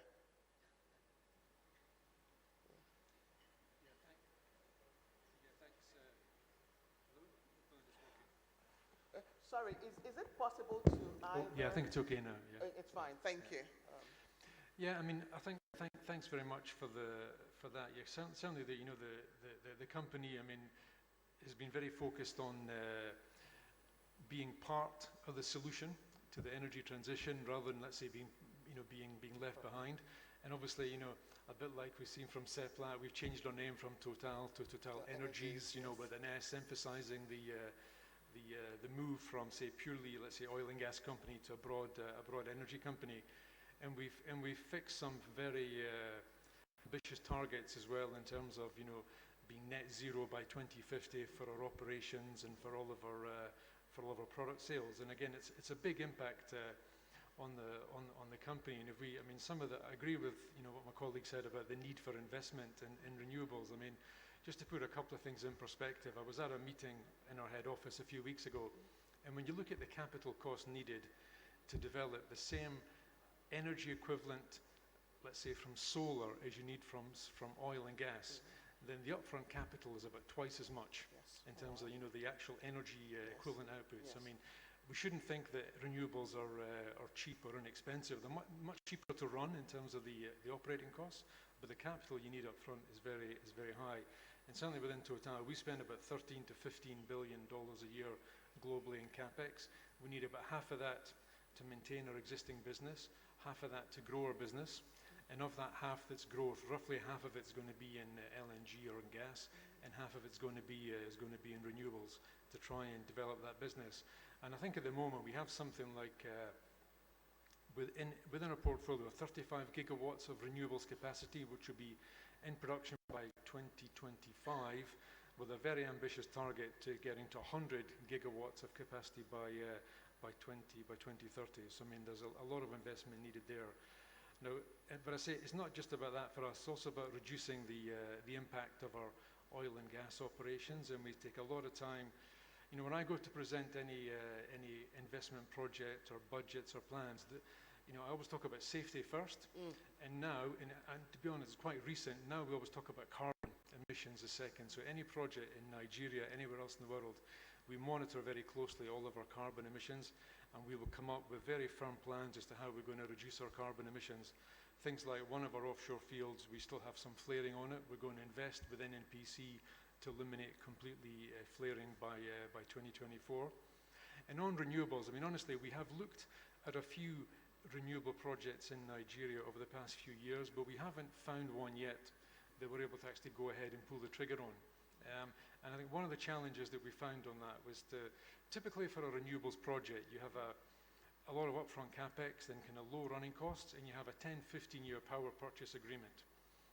And that power purchase agreement needs to be bankable, that you can rely on it. And honestly, the challenge we've had in Nigeria is finding a purchaser, a company, a state company, or a regional company that's able to actually have a bankable option for that. So what we're actually going to do, we're going to install a solar plant in one of our onshore blocks, which is OML 58, just in River State, not far from Port Harcourt, and use that to replace some of our gas turbines, just to kind of prove that we can do renewables in Nigeria. And we are still actively looking at other renewable projects in the country. But one thing I think we did do, which was quite interesting as well, was we did a flare-out project on one of our fields called Ofon a few years ago, and we eliminated flaring. The gas is now exported onto shore and actually feeds Nigeria LNG. And by eliminating the flaring, we were able to generate a number of carbon credits in Europe, and then we generated about €1 million of revenue from Nigeria by selling those carbon credits in Europe. So again, there are different innovative ways that you can generate revenue for businesses, maybe without having to go full scale into renewables. So we do want to invest in renewables in Nigeria. We're looking hard, but we need to find a way around this issue of a really solid and bankable power purchase agreement. And one area maybe that would work would be a direct agreement with a company. And we've done that in other parts of the world where you can agree to supply energy directly to an individual company, but that would be on a smaller scale than obviously a large power plant for one of the regional electricity providers. So I need to set up a boardroom that has you, Oscar and Miguel, structuring these so that we can have the right off-takers, because your point around some of the yields on renewable projects today is an extremely important point. But I like that Seplat Energy and yourselves are committing to stop gas flaring even before the dates that the country has committed to. So congratulations again on the leadership that you're showing and bringing some of those global ideas and applying them into the continent. I'd like to go to Oscar, yourself, and always important for our participants online and for those of us here in Abuja to hear from you the key considerations for the market and for investors in the energy sector as Nigeria and Africa more generally proceeds on this transition. I think for the markets, it's very important that the policy environment is right, and that companies are given incentives to accelerate their efforts towards going carbon neutral. And the market typically rewards those types of companies in terms of higher valuation, cheaper cost of funds, be it debt or equity, and just generally better engagement with such companies. And we've seen that even with Seplat, the work that Seplat is doing is recognized by the marketplace. And in spite of the challenges of COVID, we've seen the run-up in their share price. We've seen the uptake in their debt when it was issued. All of those things indicate the market voting with its naira or dollars and voting yes for the activities they're undertaking. So we think this area is where obviously you need a lot of enlightenment, which the NGS group has done a significant amount of work to really make sure that investors and all the various stakeholders in the ecosystem understand that this is the direction that the world is moving and we must participate. So I must commend Seplat for bringing this issue to fore because it really allows the multiple stakeholders that are not in this room or online today to begin to focus on it, and that is what generates value, and the market will definitely reward that kind of value. Thank you. I like your point, though, about back to basics, the operating environment, the policy environment, and the investors and others would come. I'd like to go to Miguel Azevedo next, but I know that the virtual platform is buzzing. So if you can permit me subsequently to take one or two questions from that platform. Fantastic. So I was trying to get our technical people to prepare so we could at least have the panel take one or two questions. And I have a question that I want to ask each panelist as well. Miguel, you have to help me, and even though my question is long, and be able to just convey it in a very concise manner, your responses. So the oil and gas sector, as you know, has been under pressure from the public, from activists, from investors alike. We see some hesitancy today in terms of investors focusing on fossil fuel investments, and we see some shift to funding power projects. What must IOCs and independents do to attract funding, and what new financing models will be required in this era of energy transition? And I know that banks are also facing some of their constraints in terms of regulation. So Miguel. Yes. Hopefully you can hear me again. Very quickly. First, it will be very difficult to, in the future, to see another IPO for an oil company. I don't think there will be another IPO for an oil company. So it will be primarily on other sources of energy. Second, even now, we are seeing that for an oil and gas company to come to the market to issue bonds, for example, they have to have a sustainability report. And the audience may know, or may not know, that recently Seplat did a bond, a $650 million bond, if I remember correctly, and we were lucky to be part of that.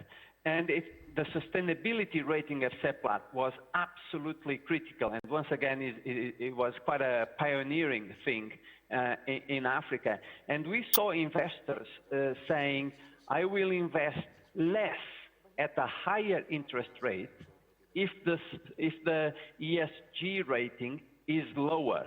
So it's not only rhetoric, it's actually cost, financial cost that is already happening today. I would also mention one other point, which is we are actually seeing in Nigeria the emergence of very small solar energy providers doing commercial and industrial installations. And I wouldn't be surprised that at some point companies like Seplat go in that direction because they have access to funding. They have, more important than having access to financial resources, they have the human resources to make this happen.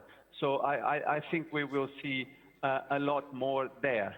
In the meantime, I should just close by highlighting that Seplat is one of the pioneers in terms of developing a business plan that is not dependent on oil. It has diversified into gas a long time ago, and I think that explains the great respect and admiration that it has amongst investors in the capital markets. It has been critical, that diversification, to achieve that status. I'll stop here. Thank you so much, Miguel, for these perspectives. And I guess the message to Seplat is, if you've been a pioneer, you need to keep it up. I know that we have a number of questions online. I've told my technical person just one question, and if you can read that question, and I will target the engineer Simbi Wabote, and if we have more time, then Mr. Mike Sangster. Okay, thank you, ma'am. This is from Charles Sholuku, and Charles is saying, as we discuss renewable energy, we should consider the impact it will have on small businesses. Now his question: how will renewable energy benefit small businesses in Nigeria and the African continent? Thank you very much. I think that's a very important question. And I think for me, like I said, that's where the challenge is. If we don't focus on how we will support small businesses, statistically, it is known that 80% of a nation's economy is supported by small and medium enterprises all over the world. And if we don't look, because most of the small businesses today, to a large extent, depend on the supply chain that is created by the oil and gas sector. And once we begin to talk about renewables, they will be highly impacted if they don't also transit and change. Like I always say, the Stone Age did not disappear because of lack of stones. So if we don't come through the policy direction on how to help those small businesses to get into the transition bandwagon, then we will end up having businesses that no longer exist. Maybe, probably, other new businesses will, of course, grow, but it will take a lot of time. That's why for us in Local Content Board, we are developing some industrial parks. The idea behind this industrial park is to incubate small businesses that will manufacture components, not just for the oil and gas sector, but for the renewable discussions. For instance, solar energy, how do we incubate manufacturing capacity within the country?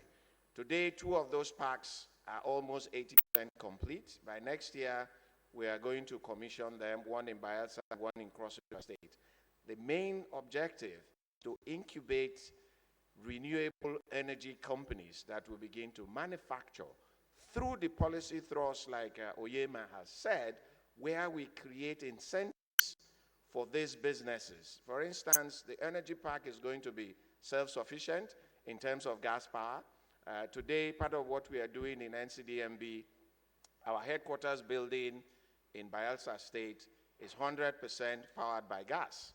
because in building that building, we also built a 10 megawatts power plant in conjunction with ENI to supply power to it. So that's the way we've been thinking about energy transition. And also all the security lights within the premises in the night are lit by solar panels. So we've been thinking about this. So those industrial parks will incubate them in order that we begin to think about this transition and how we support small businesses in the energy sector. Thank you. I'm excited. I almost want to become a small business promoter.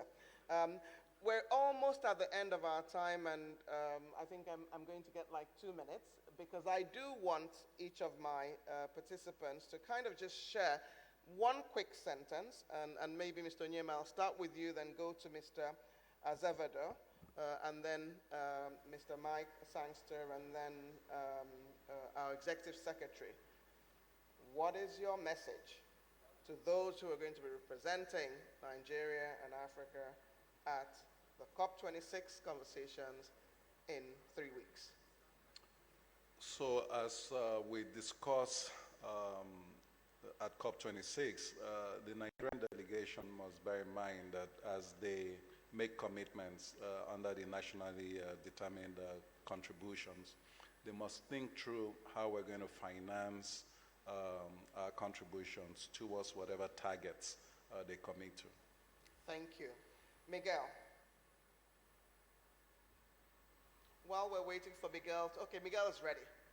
Go ahead. You know, this hybrid event... This will provide a new opportunity to change.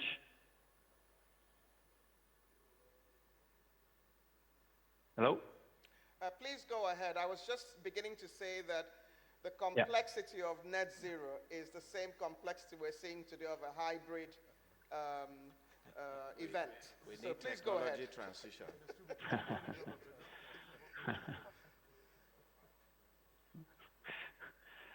I would very quickly say this will provide a new opportunity to change the economic model and the energy model, as I said. I think Africa will be absolutely ready to provide the entrepreneurial spirit, but Africa will also need the access to capital that has not always have been there. And this is a new opportunity for the whole world to see that with access to capital, Africa can go to the next level with all the additional advantages of doing that in terms of job creation and well-being development. Thank you. Mike? Yeah, I would say that, I mean, global warming by definition is a global problem that needs global solutions. I mean, we see that Africa needs to develop its energy demand, so I think we need to see something from COP26, you know, which is in my home country of Scotland, which addresses the need to allow the developing world to find solutions. So I think financing, I think, is one of the challenges that needs to be addressed, so that Nigeria and Africa can continue to grow in a lower carbon environment. Simbi. Yes, I have very quick 3 messages for them. One is to prepare properly. I had an opportunity to be part of a trade delegation from Nigeria to negotiate trade at the WTO. And I discovered that our preparation was below par. So there has to be serious preparation. The other bit again is that sustainability, as it is defined, is meeting our own needs without compromising the ability of the future generation to meet their own needs. Wow. In the same vein, energy transition goals should be pursued without compromising the developmental needs of African countries. And secondly, setting targets for zero emission is good, but the transition window needs to be widened. And again, setting an unrealistic target is self-defeatist and could erode confidence in oil majors and indigenous producers. And lastly, the message on energy transition should change towards energy remix or bridge fuel to net zero carbon emission. That is my message. Thank you. So I'd like to add my own voice to what my panelists have said, my own message is the $20 billion per annum that is remaining from the $100 billion that the rich nations promised the developing countries that they would provide. They said they'll provide $100 billion annually, and now they're providing about $80 billion. Please, all developing countries should just go there and ask the rich nations to fulfill the promise, because, as has been pointed out, there's a lot of need for money. But what I appreciate very much is what each of my panelists have highlighted, first about the challenges, but the opportunities. Whether you're an individual, whether you're a company, whether you're in the industry, whether you're in finance. And so I hope that by Seplat giving us an opportunity to come together and think about this issue, that we can be prepared for the COP26 negotiation, but also COP27, which is in Africa. But most importantly, we can deliver reliable energy with limitless potential. Please join me in applauding my panelists for what they've done. Please just remain seated for a few more minutes and let the GMD address us. Just remain here on stage so we don't lose track of time. GMD, sir, the stage is set for you. You can take it from here.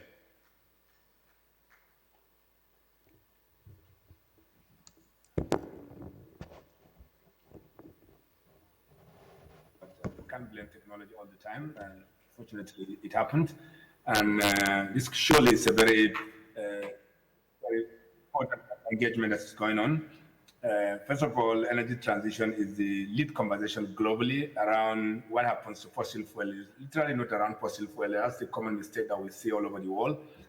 When you say net carbon zero, doesn't mean zero fossil fuel, and we all understand this. But for us in this country and in Africa in general, as we approach COP26, the key message, and which I agree, concur with many of these panelists that have spoken, and of course, many of our senior colleagues who have spoken before, the panel members, is the key issue is that there must be sustainable and just way of transition so that countries who are left behind can do a catch-up, and that there must be a recognition of a transition fuel, which essentially everybody agrees that gas will be the transition fuel.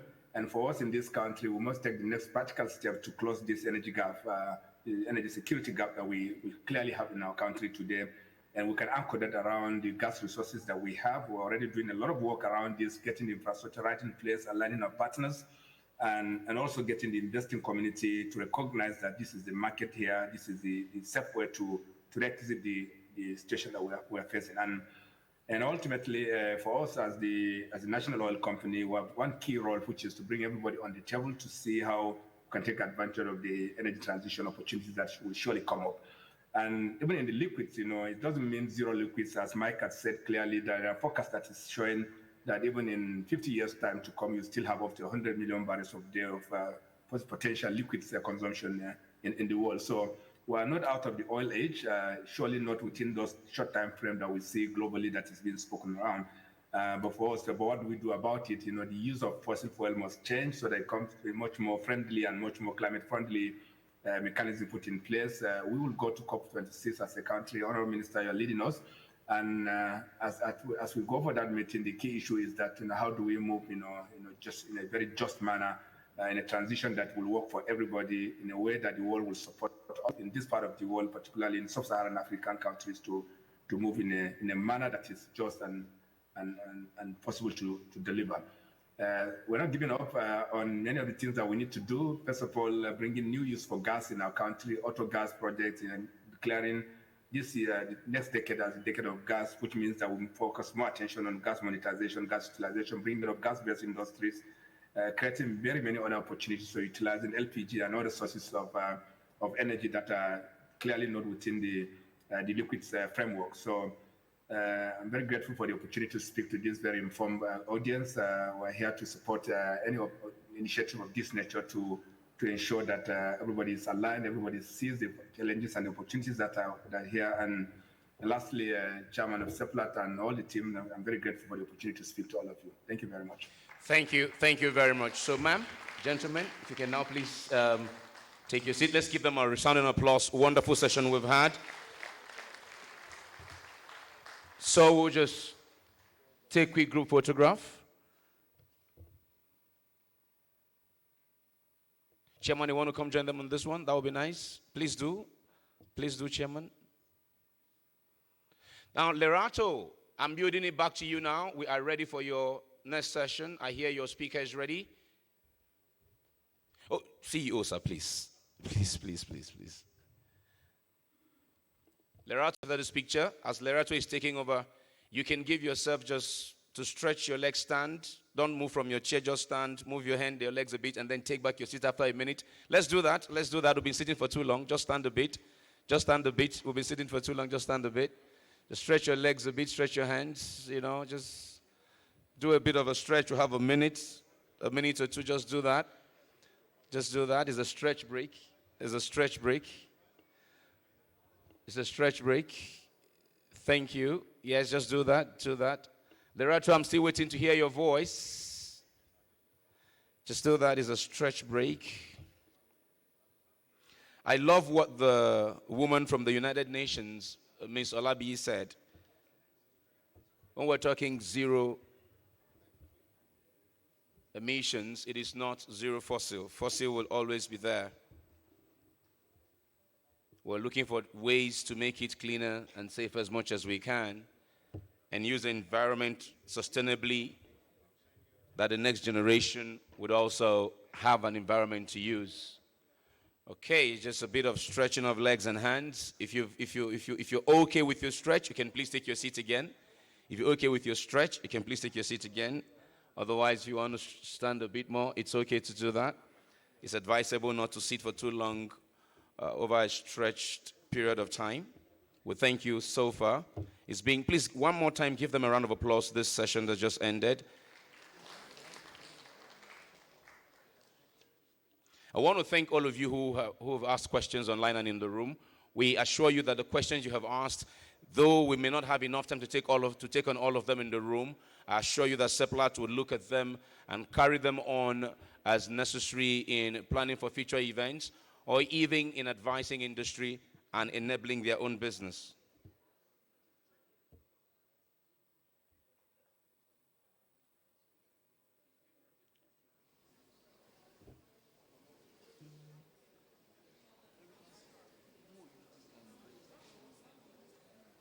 Okay.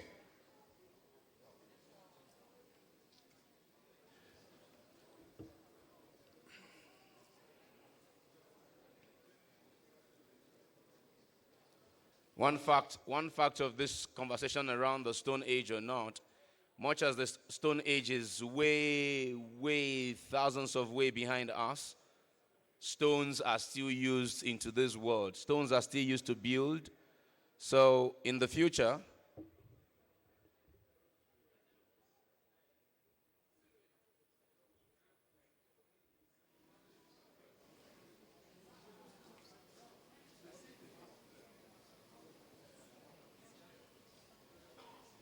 so of course the Stone Age ended, but stone has remained useful to us. We use stones to build our houses. Stones is part of the roads that we construct.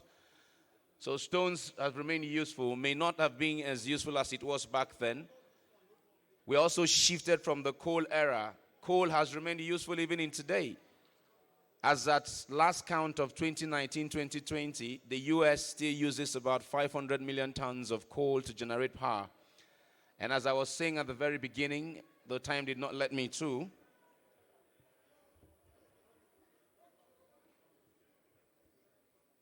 most emerging and developed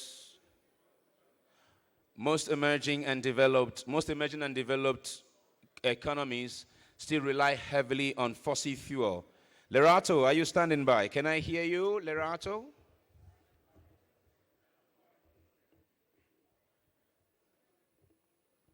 Lerato?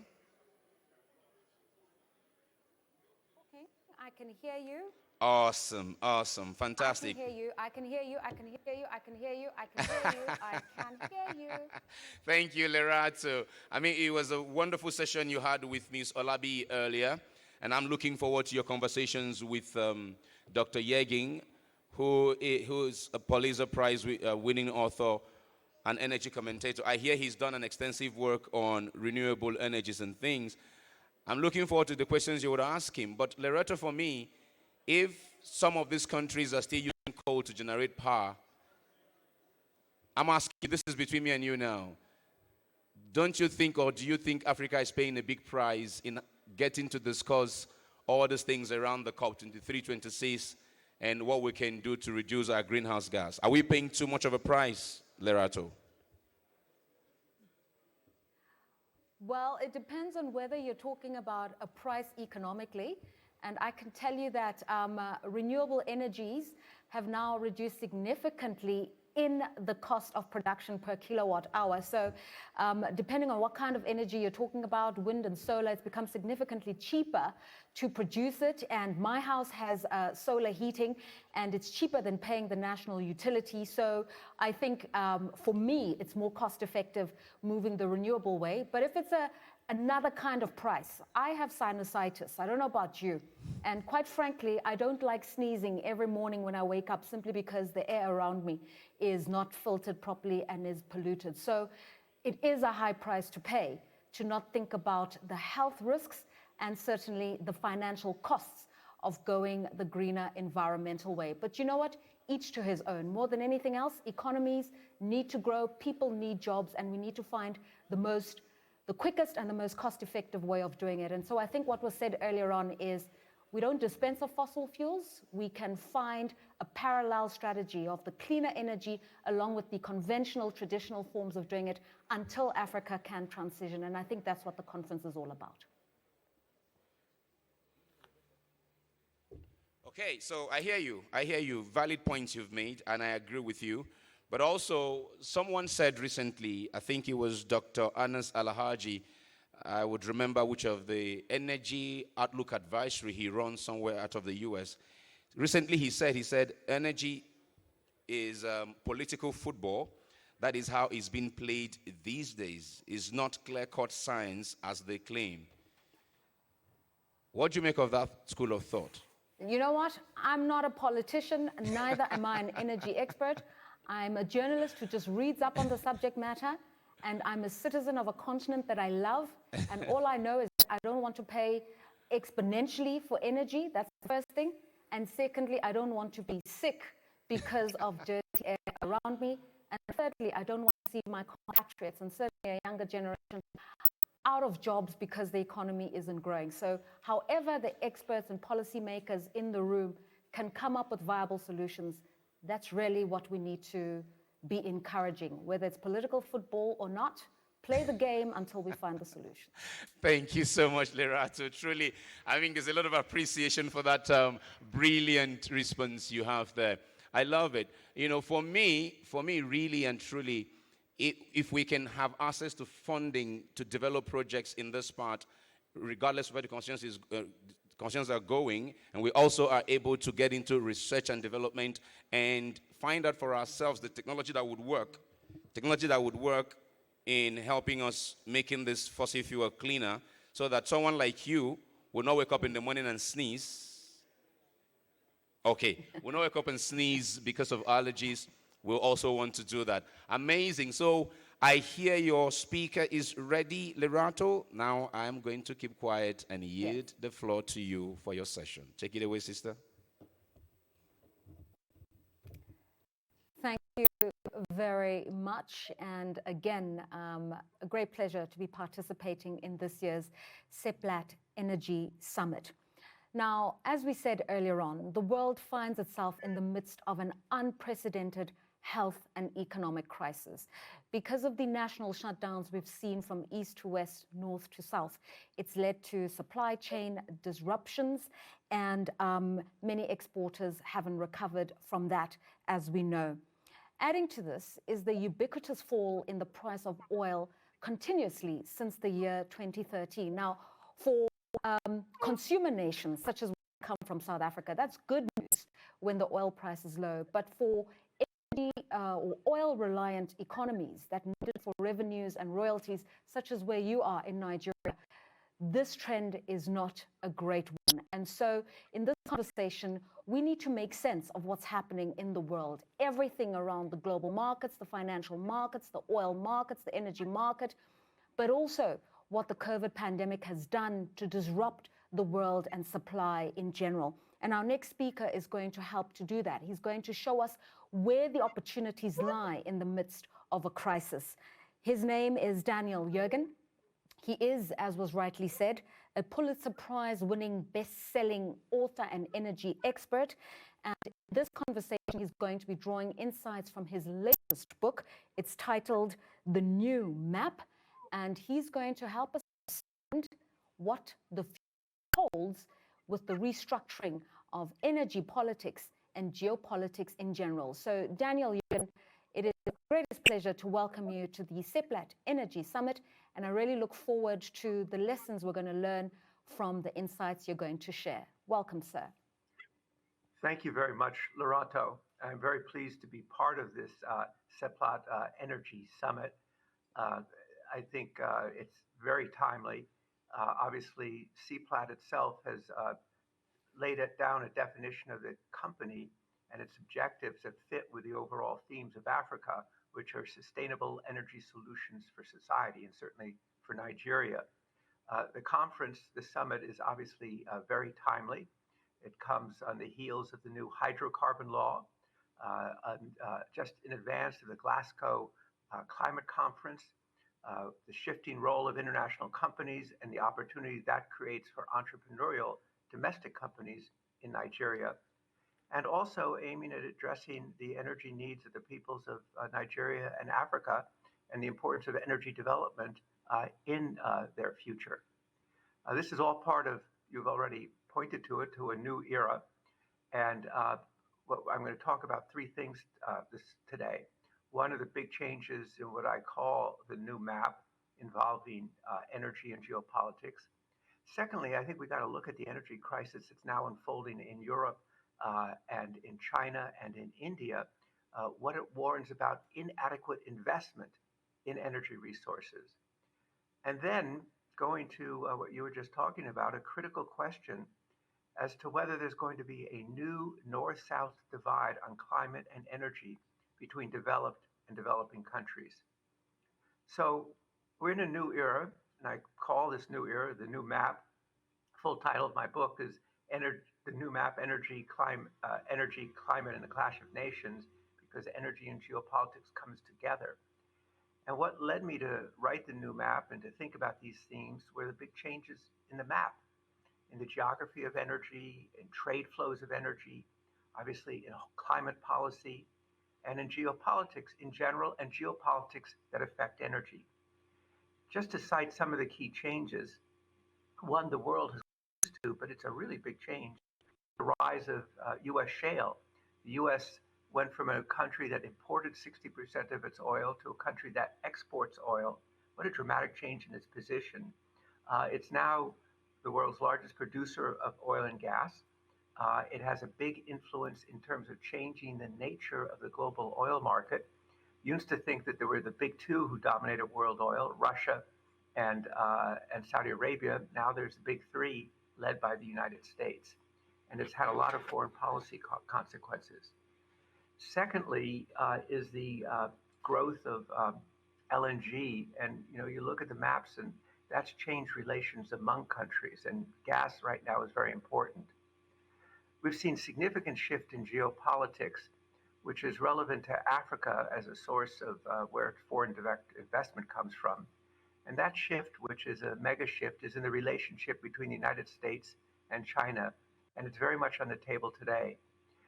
In the new map, I describe what was the WTO, World Trade Organization consensus that everybody would be part of the same system and work together. And we've moved into a different era, one of great power competition and strategic rivalry. I looked at the last national security guidance from the Obama administration, and it talked about China being a partner, constructive engagement.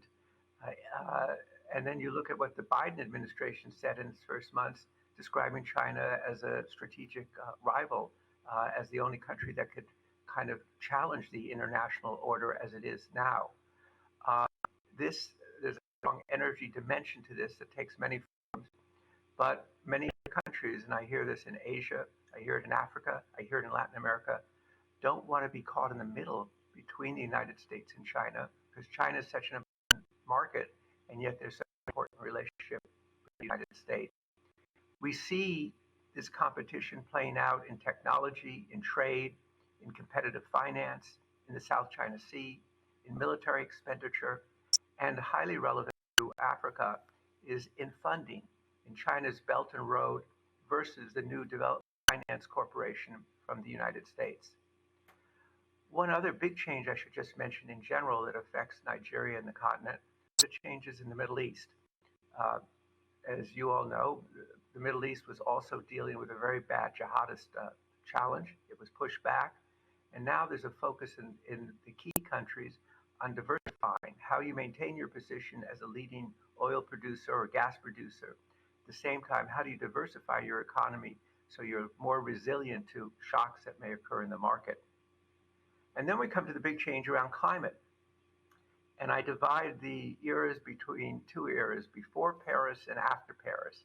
Paris, of course, was the 2015 climate conference, which agreed 194 nations to seek to keep temperatures from rising 2 degrees centigrade, now 1.5 degrees centigrade. And that was then turned into the net zero carbon, which has become the pledges that countries, that financial institutions, that companies are making.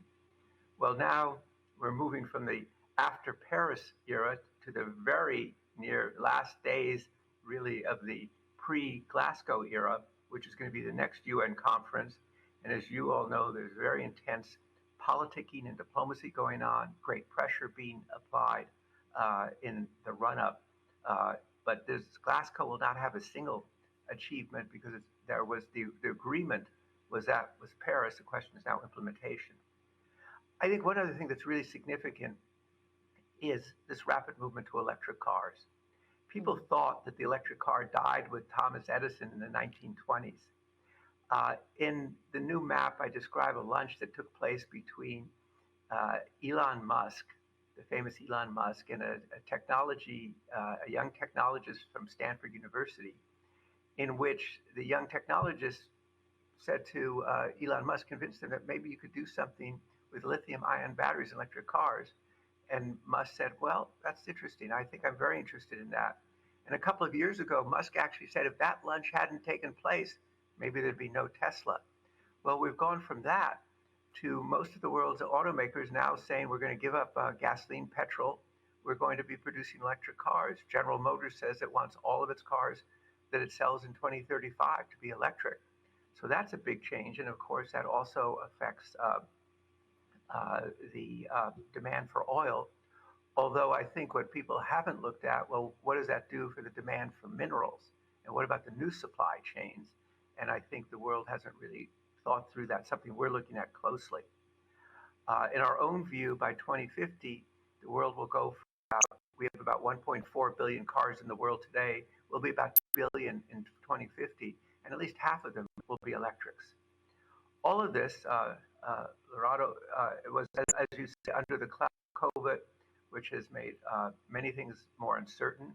It's imposed a heavy economic cost, human suffering. Nigeria knows this, Africa knows this, disruptions of economies, and what we're seeing today, which is disruptions of supply chains. The world has become so much more interconnected over the last 30 years, but what's happened now with these big disruptions in world trade is many companies did not know how interconnected they were. They didn't know how their supply chains work. Publics didn't know that. Governments didn't know that. But to give one example, you have a COVID lockdown in Vietnam and factories aren't working. And the result of that is that fewer autos are produced in Asia, in the United States, in Europe, because Vietnam is a key element in making the computer chips that modern cars need. And suddenly factories aren't working in other parts of the world because of this. That's how connected it is. And this affects energy in many ways. One thing that I think, as I just said, that is not taken into account is as you shift the economy to renewables, to electric cars at some rate, you're creating new supply chains. And the scale of what's involved is enormous. Our estimate is the demand for lithium, for instance, under some of these scenarios will increase by 4,300%. The world's going to need a lot more mines, and it's going to be very interesting to see where and what countries those mines are and how that mining is conducted. So let me turn now to my second topic, which is the energy crisis that is unfolding before our eyes. You all will remember vividly a year and a half ago with the lockdowns across the world, oil prices collapsed, not merely to low prices, but to something that people hadn't imagined, zero prices, and then negative prices. And we've gone from a year and a half from that to a very tight market and energy crises in China, in Europe, and India. We're seeing prices that people never imagined. Liquefied natural gas is selling in Europe on its arrival at 6 or 7 times what it sold for a year ago. Coal prices are high. The price of natural gas arriving in Europe now is the equivalent of $200 barrel oil. That's how expensive it is. So this is a big shock. It's also a surprise because normally energy crises are led by oil, but this is led by natural gas and coal and renewables. England depends upon offshore wind for a quarter of its electricity. You have a period when the wind doesn't blow, and you get almost no electricity from wind. That's the intermittent quality of renewable resources, and that means more gas or more coal has to be used to generate electricity. And right now, as we look at the system, there's no give. There's no give in the system. There's no new coal to bring on, no new natural gas to bring on. Oil is being moved over maybe 600,000, at least 600,000, maybe 800,000 barrels of oil to generate electricity, replacing gas, which is what's giving oil the lift and has taken oil above $80 a barrel. There is great concern about winter, how tight it will be, whether it's a cold winter or not. There's also a big irony here because this is on the very eve of the UN climate conference in Glasgow. What it says to people is you have to think about the near term.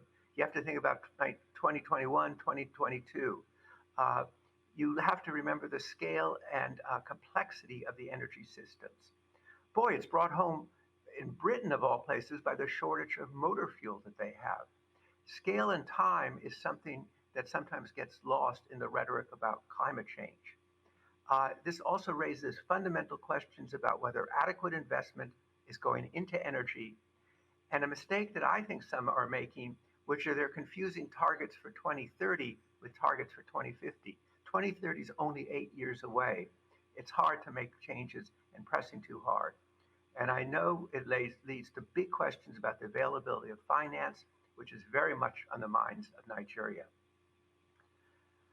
I'd like now to move to a controversial question, a critical question that's front and center for Nigeria and for Africa. In the 1970s, there was what was called a North-South divide between developed and developing countries. With rising incomes, with rising GDP, with globalization, that very much, and the interconnection of financial markets, that faded away. But I have a question for you all to consider. Are we heading towards a new North-South divide, a new North-South divide on climate and energy? So far, the climate agenda has been defined essentially by Western governments, activists, and financial institutions, banks. There's a general embrace of the net zero carbon goal by 2050, which is 3 decades away. But you need time to get there. Currently, it's an $86 trillion world economy. By 2050, it could be a $187 trillion world economy. And we could be, instead of almost 8 billion people, we could be 10 billion or more people by then. So it's challenging to in any event, how to get there. It seems, and right now, the path is being defined from the perspective of wealthy countries of Western Europe and North America. The countries, the regions that basically have produced historically, as many I know in Africa point out, most of the CO2. But the situations in Germany and the Netherlands are very different from developing world. They are rich countries where they're called welfare states with strong safety nets, and that's absolutely true of the United States as well, they can afford to make climate a single imperative. It's very different from the perspective of developing world, where imperatives of economic growth, reducing poverty, promoting better health, all those things that you were just talking about are also front and center. And the scale is very different. I looked, in preparation for this, I did a comparison. The state of Texas produces more electricity than all of sub-Saharan Africa, excluding South Africa, more electricity, even though the population of sub-Saharan Africa is 1.1 billion people, and the population of Texas is 29 million. You can see right there, that demonstrates the disparity. The World Health Organization has said that the single greatest environmental problem today is indoor air pollution in the developing world, largely coming from cooking with wood and charcoal and waste. The number that they pointed to was close to 3 billion people, which is almost 40% of world population are affected by this. Natural gas, which is much on the agenda in Nigeria, is critical to alleviating that problem. But it's not in the perspective of the Western Europe and the United States. But developing countries are seeing that natural gas development is really important. Let's take India. I'm on the energy think tank for the Indian government, so I've followed this very closely. India has big renewable targets. It has a big technology base, and it will move ahead of them. At the same time, it's building a $75 billion natural gas pipeline system to get natural gas to the villages across the country to reduce pollution. But Europe and North America are saying no. And their banks are saying no to new natural gas. They're saying no to Nigeria about that. Do it all with wind and solar. They are great resources, but they're intermittent and they don't meet the full needs. Solar at this point, scale does matter, is 0.2%, 0.2% of world energy. Oil, natural gas, and coal are 80% of world energy. But nevertheless, finance is being denied in order to meet these goals. Now, India has a good reply. It says, we're not talking about a single energy transition. We're talking about multiple energy transitions. The word is plural. Yes, moving towards lower carbon, moving towards renewable, but also moving towards commercial energy to meet the needs of growth and reducing poverty. It's a different path. And I think the takeaway from that is that there's not one path towards net zero carbon, and one path towards net zero carbon should not be imposed on developing countries. I hear from people in the developing world saying that one group of nations representing only a relatively small fraction of world population, but that's already wealthy and developed, should not be imposing their model on the much larger populations of emerging market countries, the developing world. Also, what this is doing is discounting revenues, and you spoke about this in your introduction, for a lot of countries whose budgets and international financial position depend upon exporting oil and gas. At Glasgow, at the summit, at the climate conference, we will hear about energy justice, climate justice. There are three different meanings, and it's worth looking at them. In the US, it's about domestic ethnic issues. In Europe, it's about assuring some well-being to the regions that now produce fossil fuels. In the developing countries and emerging markets, energy justice is assuring that their finance is there from the developed world, that the developing world not be held responsible for the developed world's emissions, and that the wherewithal, the support for an energy mix is possible.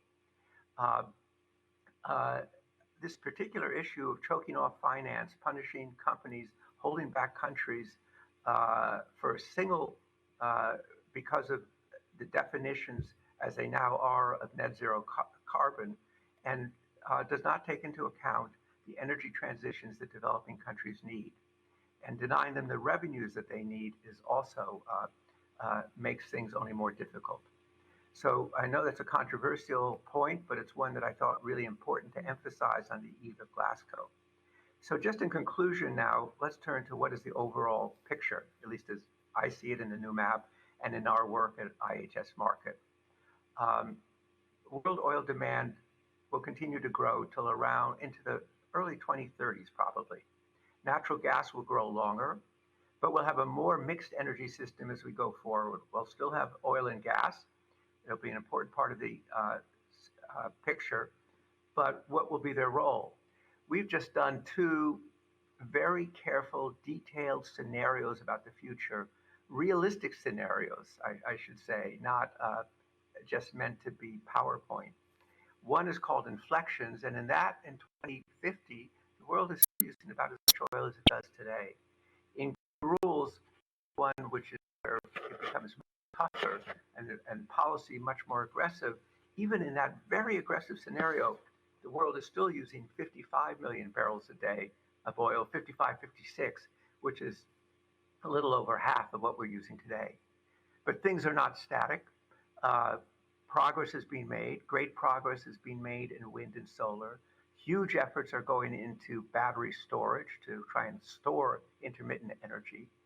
For an oil and gas focus, I think among the major international companies, we see real differences. Some see themselves now as energy companies. Some see themselves as oil and gas companies, diversified oil and gas companies. We are, and this is significant for Nigeria, in a great era of divestment by the major companies and other companies. Our IHS Markit, I just looked at our numbers yesterday, we showed $338 billion of oil assets, upstream assets, on the market for sale today, and more will come. So this is a year of divestment, which creates opportunity for people, but also, and this is significant for West Africa, the companies have become much more selective. They're no longer focused on increasing reserves. They're focused on being in the right projects where they make the right returns. This, of course, opens up for local companies to build their position. And Seplat under Dr. Diako and Roger Brown are certainly aware of that, as are the other companies, no doubt, who are on this program at the summit. For governments, and of course, Nigeria has just implemented the new petroleum law, which brings hopefully predictability and clarity to investment. And I know it took a number of years to get there, but that's very important. And it's part of the larger picture, which is important for countries to be competitive in terms of terms and predictable and reliable and timely regulation. Being competitive and being able to do things quickly when you're competing for capital with many other countries is very important. And it's also very important for domestic companies, for building up a domestic industry so that they can have the access to capital and opportunities to raise money, go forward, and contribute to Nigeria's output. So it's important both for international investment and very true for domestic investment. And I'd say high priority on that. We look at countries all over the world and we see the differences in their systems. It makes such a huge difference in the outcome. Companies will be looking also in terms of their projects at lowering carbon intensity. The technologies that the companies are looking at, I say things are not static. Hydrogen now looms very large. It was nowhere 3 years ago, big topic of discussion and early investment. Biofuels is a second area that's getting a lot of intense focus. Carbon capture is essential. The numbers don't work without carbon capture for 2050. And geothermal is now getting new attention. Some of the companies are moving more aggressively into electricity. But as the world becomes more electrified, and it is becoming more electrified, there will be ever greater focus on the adequacy and the resilience and the reliability of electricity. And I'll emphasize again, you can't do it with renewables alone. Natural gas is a very important component for assuring that reliability and availability. So I've made several key points today, which is one, how this new map of global energy has changed. Two, the current energy crisis and its lessons that's in the Northern Hemisphere right now, and what it says about inadequate investment in conventional resources, leaving conventional resources too quickly. Thirdly, I've talked about multiple paths to net zero carbon, multiple energy transitions, not a single path. And I would say going into Glasgow, I will really emphasize this so strongly. It is very important that the voice of developing countries be very clear and heard there. The agenda should not just be defined by the wealthy countries of the Northern Hemisphere. And for the future, the world will still be using substantial oil and gas. And for countries, that means the importance of being competitive and mindful of managing carbon at the same time, and assuring that oil and gas, as well as other resources, continue to contribute to the well-being of the nation. Thank you. Thank you very much, Dr. Jürgen. A really comprehensive presentation, and you've taken us all over the world, essentially, from China to the United States, to in Saudi Arabia, even to understanding how all of these events impact Africa, and certainly throwing forward to the actual meeting of COP and the Climate Summit coming up. There are a few questions, very few. Just implore on you, Dr. Jürgen, the briefest answers. So television rules here apply, sound bites, just so that we can just touch on some points that have come through. First question comes through from our delegates online, from Colin Brown. And the question says, my question goes to Daniel Jürgen. Your book, does it mean that fossil fuel is the epicenter of US and Chinese subtle clashes in the South China Sea? And also going by what's taking place regarding the US-UK-Australia military alliance. Does all of that have something to do with an energy contest? Well, it does have to do with an energy context. Our geologists and those of the major companies say that they're important resources in the South China Sea, but it's not another Middle East. And I think for China, the South China Sea is more important as a transit for the oil it imports. Remember, China imports 75% of its oil. So energy is part of this, but I think it's about nationalism and clashing views of the world. And I spent some time on the South China Sea in the book because it's so significant. And what you just mentioned, the nuclear deal by submarines with Australia, Britain, and the United States. I mean, those submarines are meant to address the issue in the South China Sea, which is it an international waterway or is it a Chinese sovereign territory? Earlier in your talk, you mentioned the evolution to shale gas in the United States, or America moving from a consumer nation to a producer nation. As this trend kind of continues beyond America, and we start to see more and more consumer nations starting to produce their own energy, whether they're doing it through the discoveries of mineral deposits, gas, trillions of gas, or trillions of cubic gas, or they're moving into renewables. I guess what I'm trying to find out is, as producer nations, as consumer nations become producer nations, how significantly is the game going to change? Well, I think if anything, the world is energy security. The more diversity you have, the more energy security you have. And so I think, and for countries to reduce it from their balance of payments and to have it as a source of revenues becomes very important. And we see new areas opening up.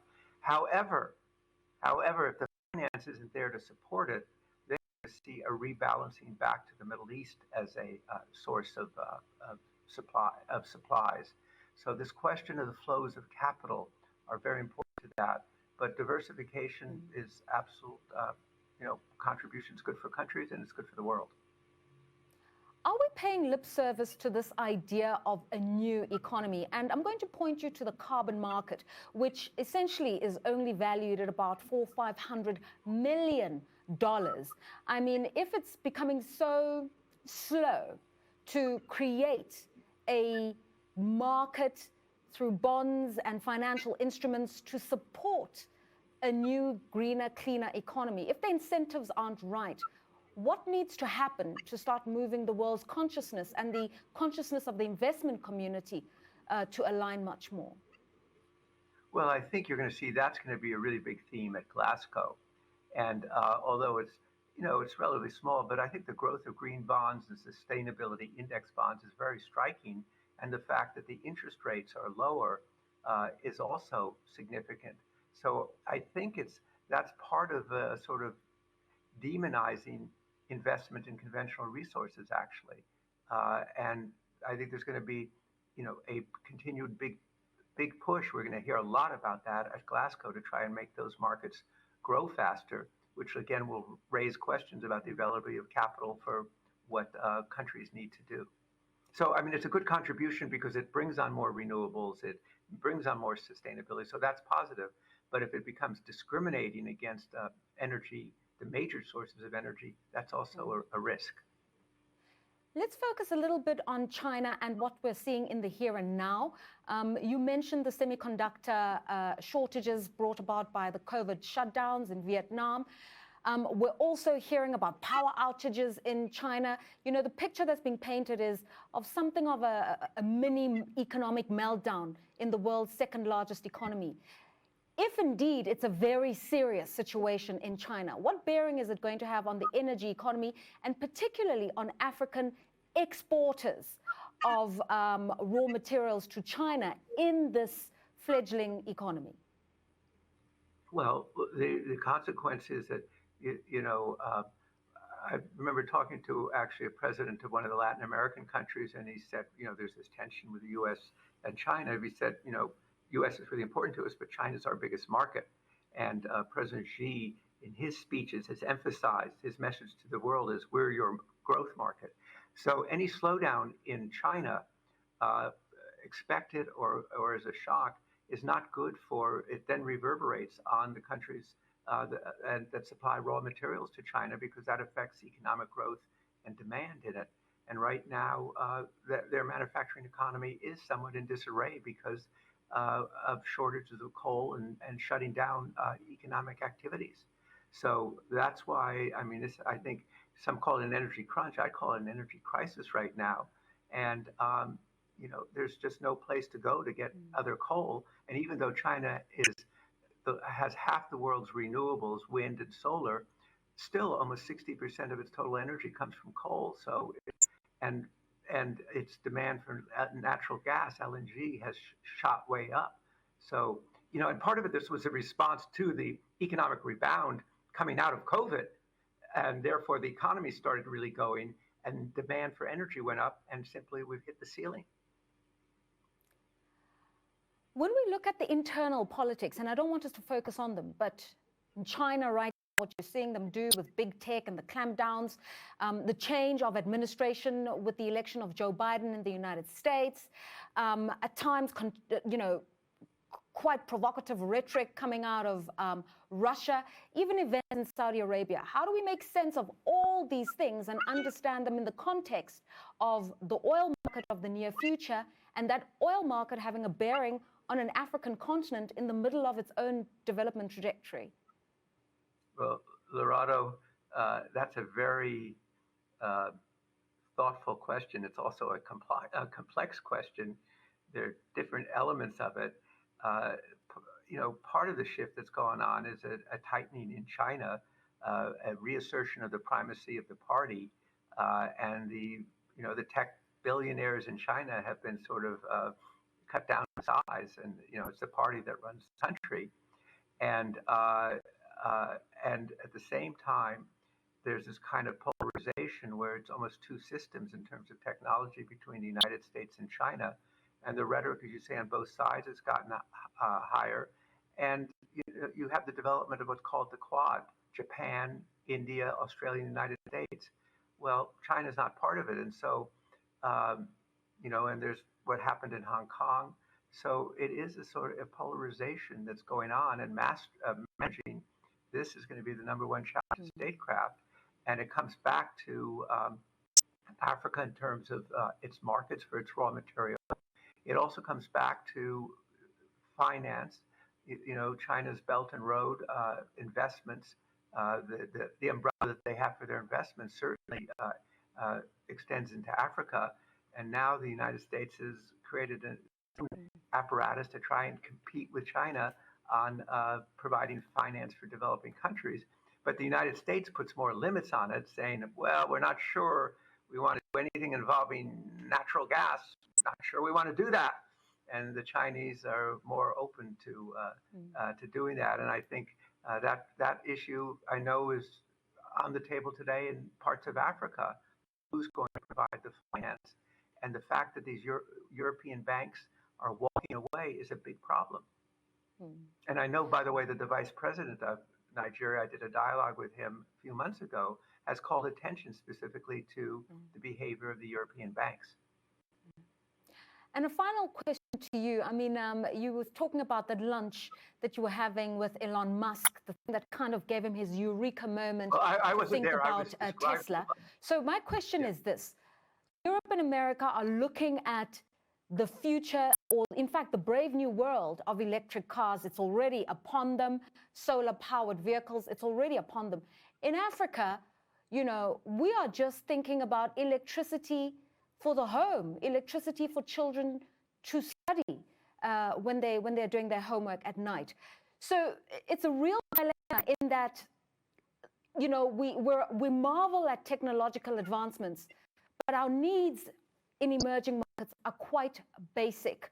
How divergent are these approaches, these innovations? And, you know, it's not a one-size-fits-all. How do we adapt these innovations for the local context? Because right now, I don't think people want to drive electric cars. People just want to make sure that kids can study. And under what's the proper point of light. having electric? What's the point of having electric cars if you don't have adequate electricity? Yeah. You know, reliable electricity. I think that I think you've gone to the central issue that's right on the table today. And I mean, when I was looking at the differences in electricity generation in Africa and one state in the United States, it really brought it home to me. And that's why I said that I think the agenda that's being propounded from the North simply is an agenda that works for the North, but it doesn't work for countries that are developing. You have critical needs, and natural gas and coal are going to be part of getting that electricity that you need so that students can do their homework, so that hospitals can have adequate electricity to keep vaccines cold when they need to be kept cold. And I think that point of view, and it's something I tried to make in the new map, is really lost in the discussion. And it's so important that exactly you phrased the problem very aptly. And I think is something that really needs to be conveyed on the world stage, and not just let somebody from the United States fly around and tell you how to organize your economy when you have real needs that this person flying around from the United States doesn't even really comprehend. So I think you have summarized the problem and the issue and the importance of the voice of Nigeria and other countries of Africa as we go into Glasgow and longer term in terms of a balance and a realism about energy development, and that there's not a single path to energy transition, but multiple paths. And I think you've laid it out perfectly. Thank you so much for helping to connect the dots and locating Africa in this all-important global scenario, whether we're talking energy security, energy politics, or even climate solutions that will be discussed at Glasgow. The views there of the Pulitzer Prize-winning, best-selling author and energy specialist, Dr. Daniel Yergin, and drawing from his central thesis in his latest book titled The New Map. And I think ultimately the issue is this: we can converge, draw on foreign expertise, international trends, energy transition conversations, but ultimately it's about using all of that knowledge to find homegrown, Africa-led solutions. And Seplat, from my understanding, you're well on your way to doing that. I yield the floor back to Nigeria.